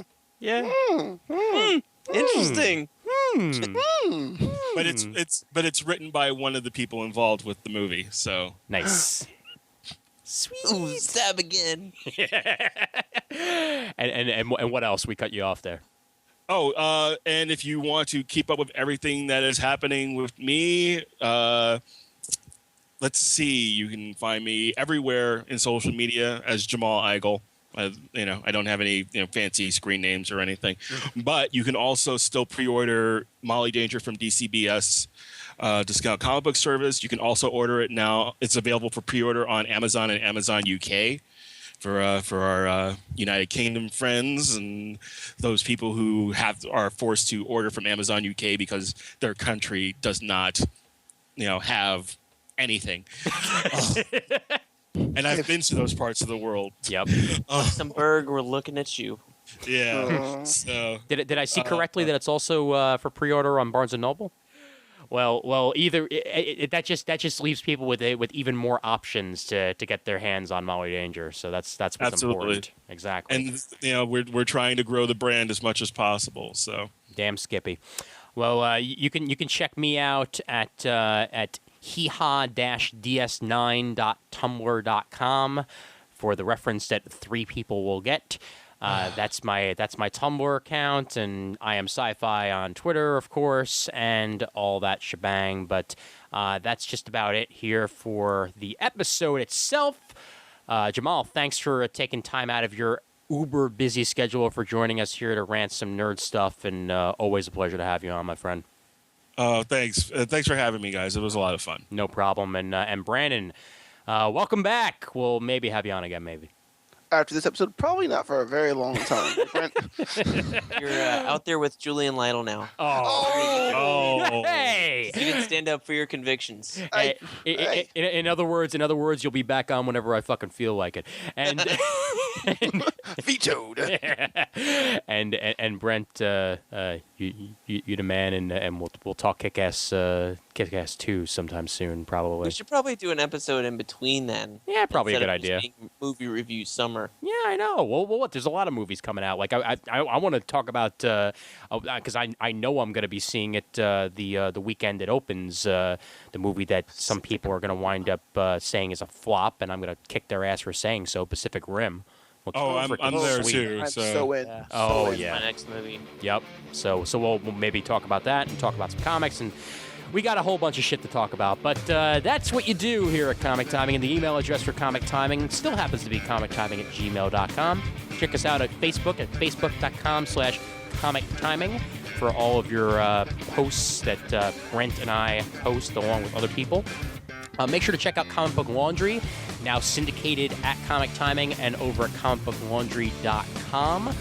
And also proud members of the Comics Podcast Network over at comicspodcast.com and the League of Comic Book Podcasts over at comicbooknoise.com/league. So, for Jamal, for Brandon, for Brent, I'm Ian Levacy, reminding everybody out there that there's always time for comics. Kneel before comics!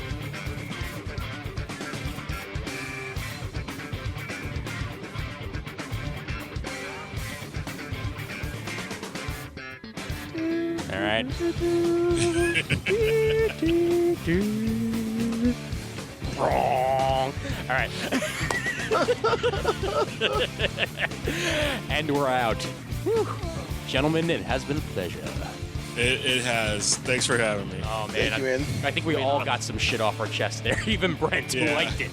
I Dude, Brent snapped at me. I'm sorry. I'm so sorry. He's like, bullshit. He say people. I'm like, I'm sorry. I actually, I gotta be honest, I felt a little bad. I didn't want it to seem like we were beating up on you, man.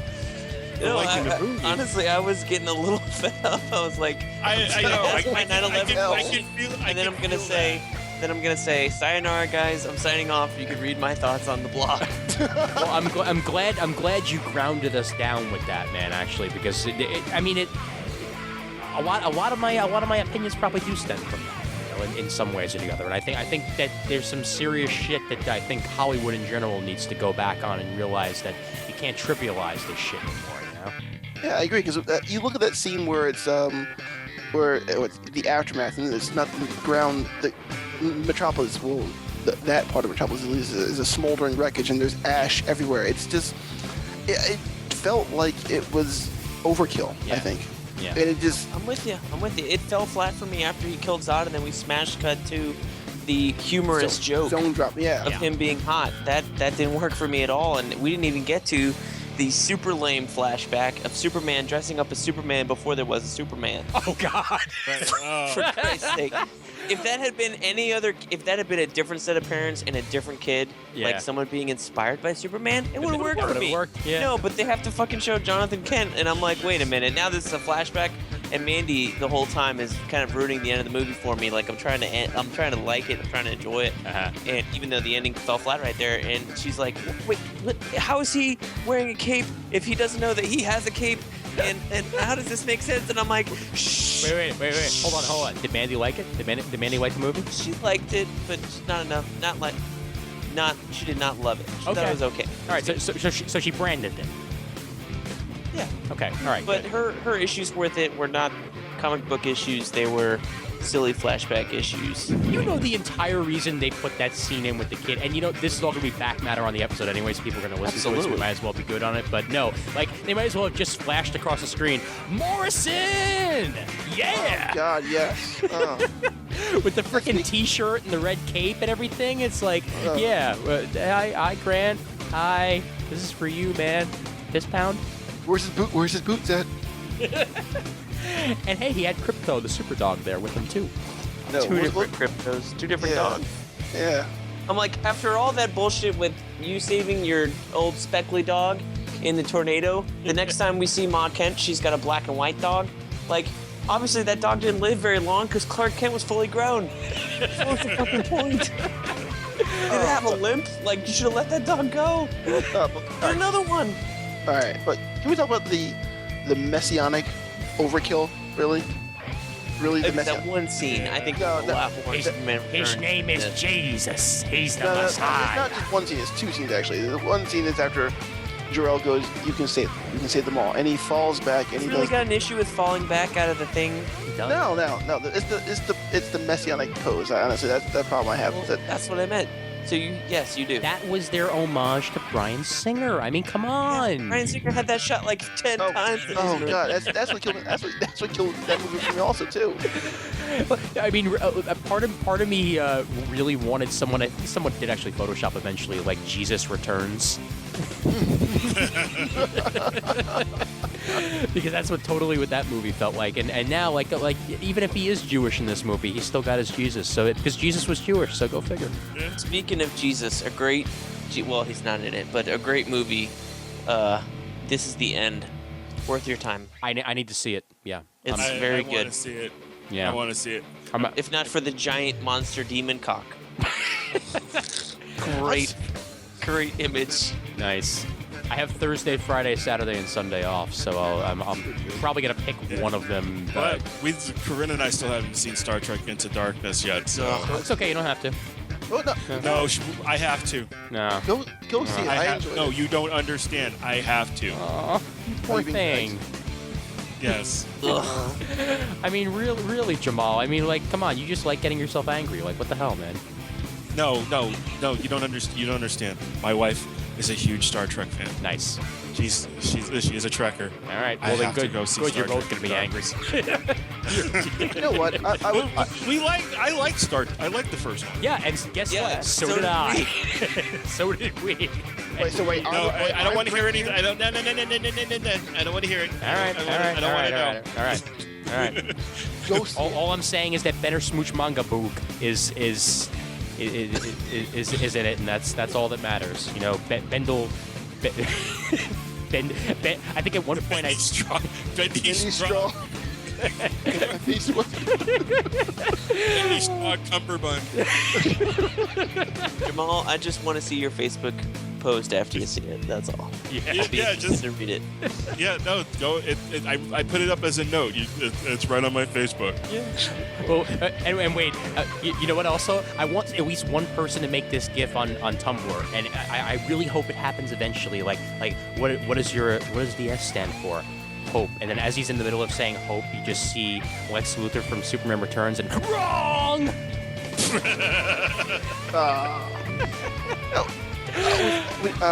We've heard mention about next movie though. Who do you want as the villain? You said Lex Luthor, right? Yeah, I said Lex Luthor and Metallo. Yeah. I really want that. I really want them to play up the xenophobe aspect. They're like, this freaking alien is on our freaking planet, and I just wanted him to be so malevolent. It's not even funny. That's what Lex is gonna do. Yeah. Okay, I mean, I think we all want to see Lex Luthor next, right? Yeah. Yeah, 'cause, either that or I I'd like to want. see Brainiac at some point. That's a third movie. You know, what if Brainiac was the Justice League movie though, Maybe.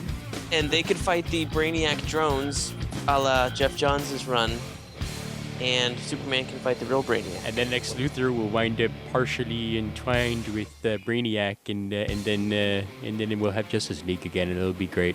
And they'll somehow bring back Darkseid. Dude, I cannot wait for San Diego Comic-Con when frickin' Bruce Timm announces his new Justice League animated series. What? Yeah, dude, rumors are all over the place that's why he left his job. He's planning a new Justice League series in the Timmverse.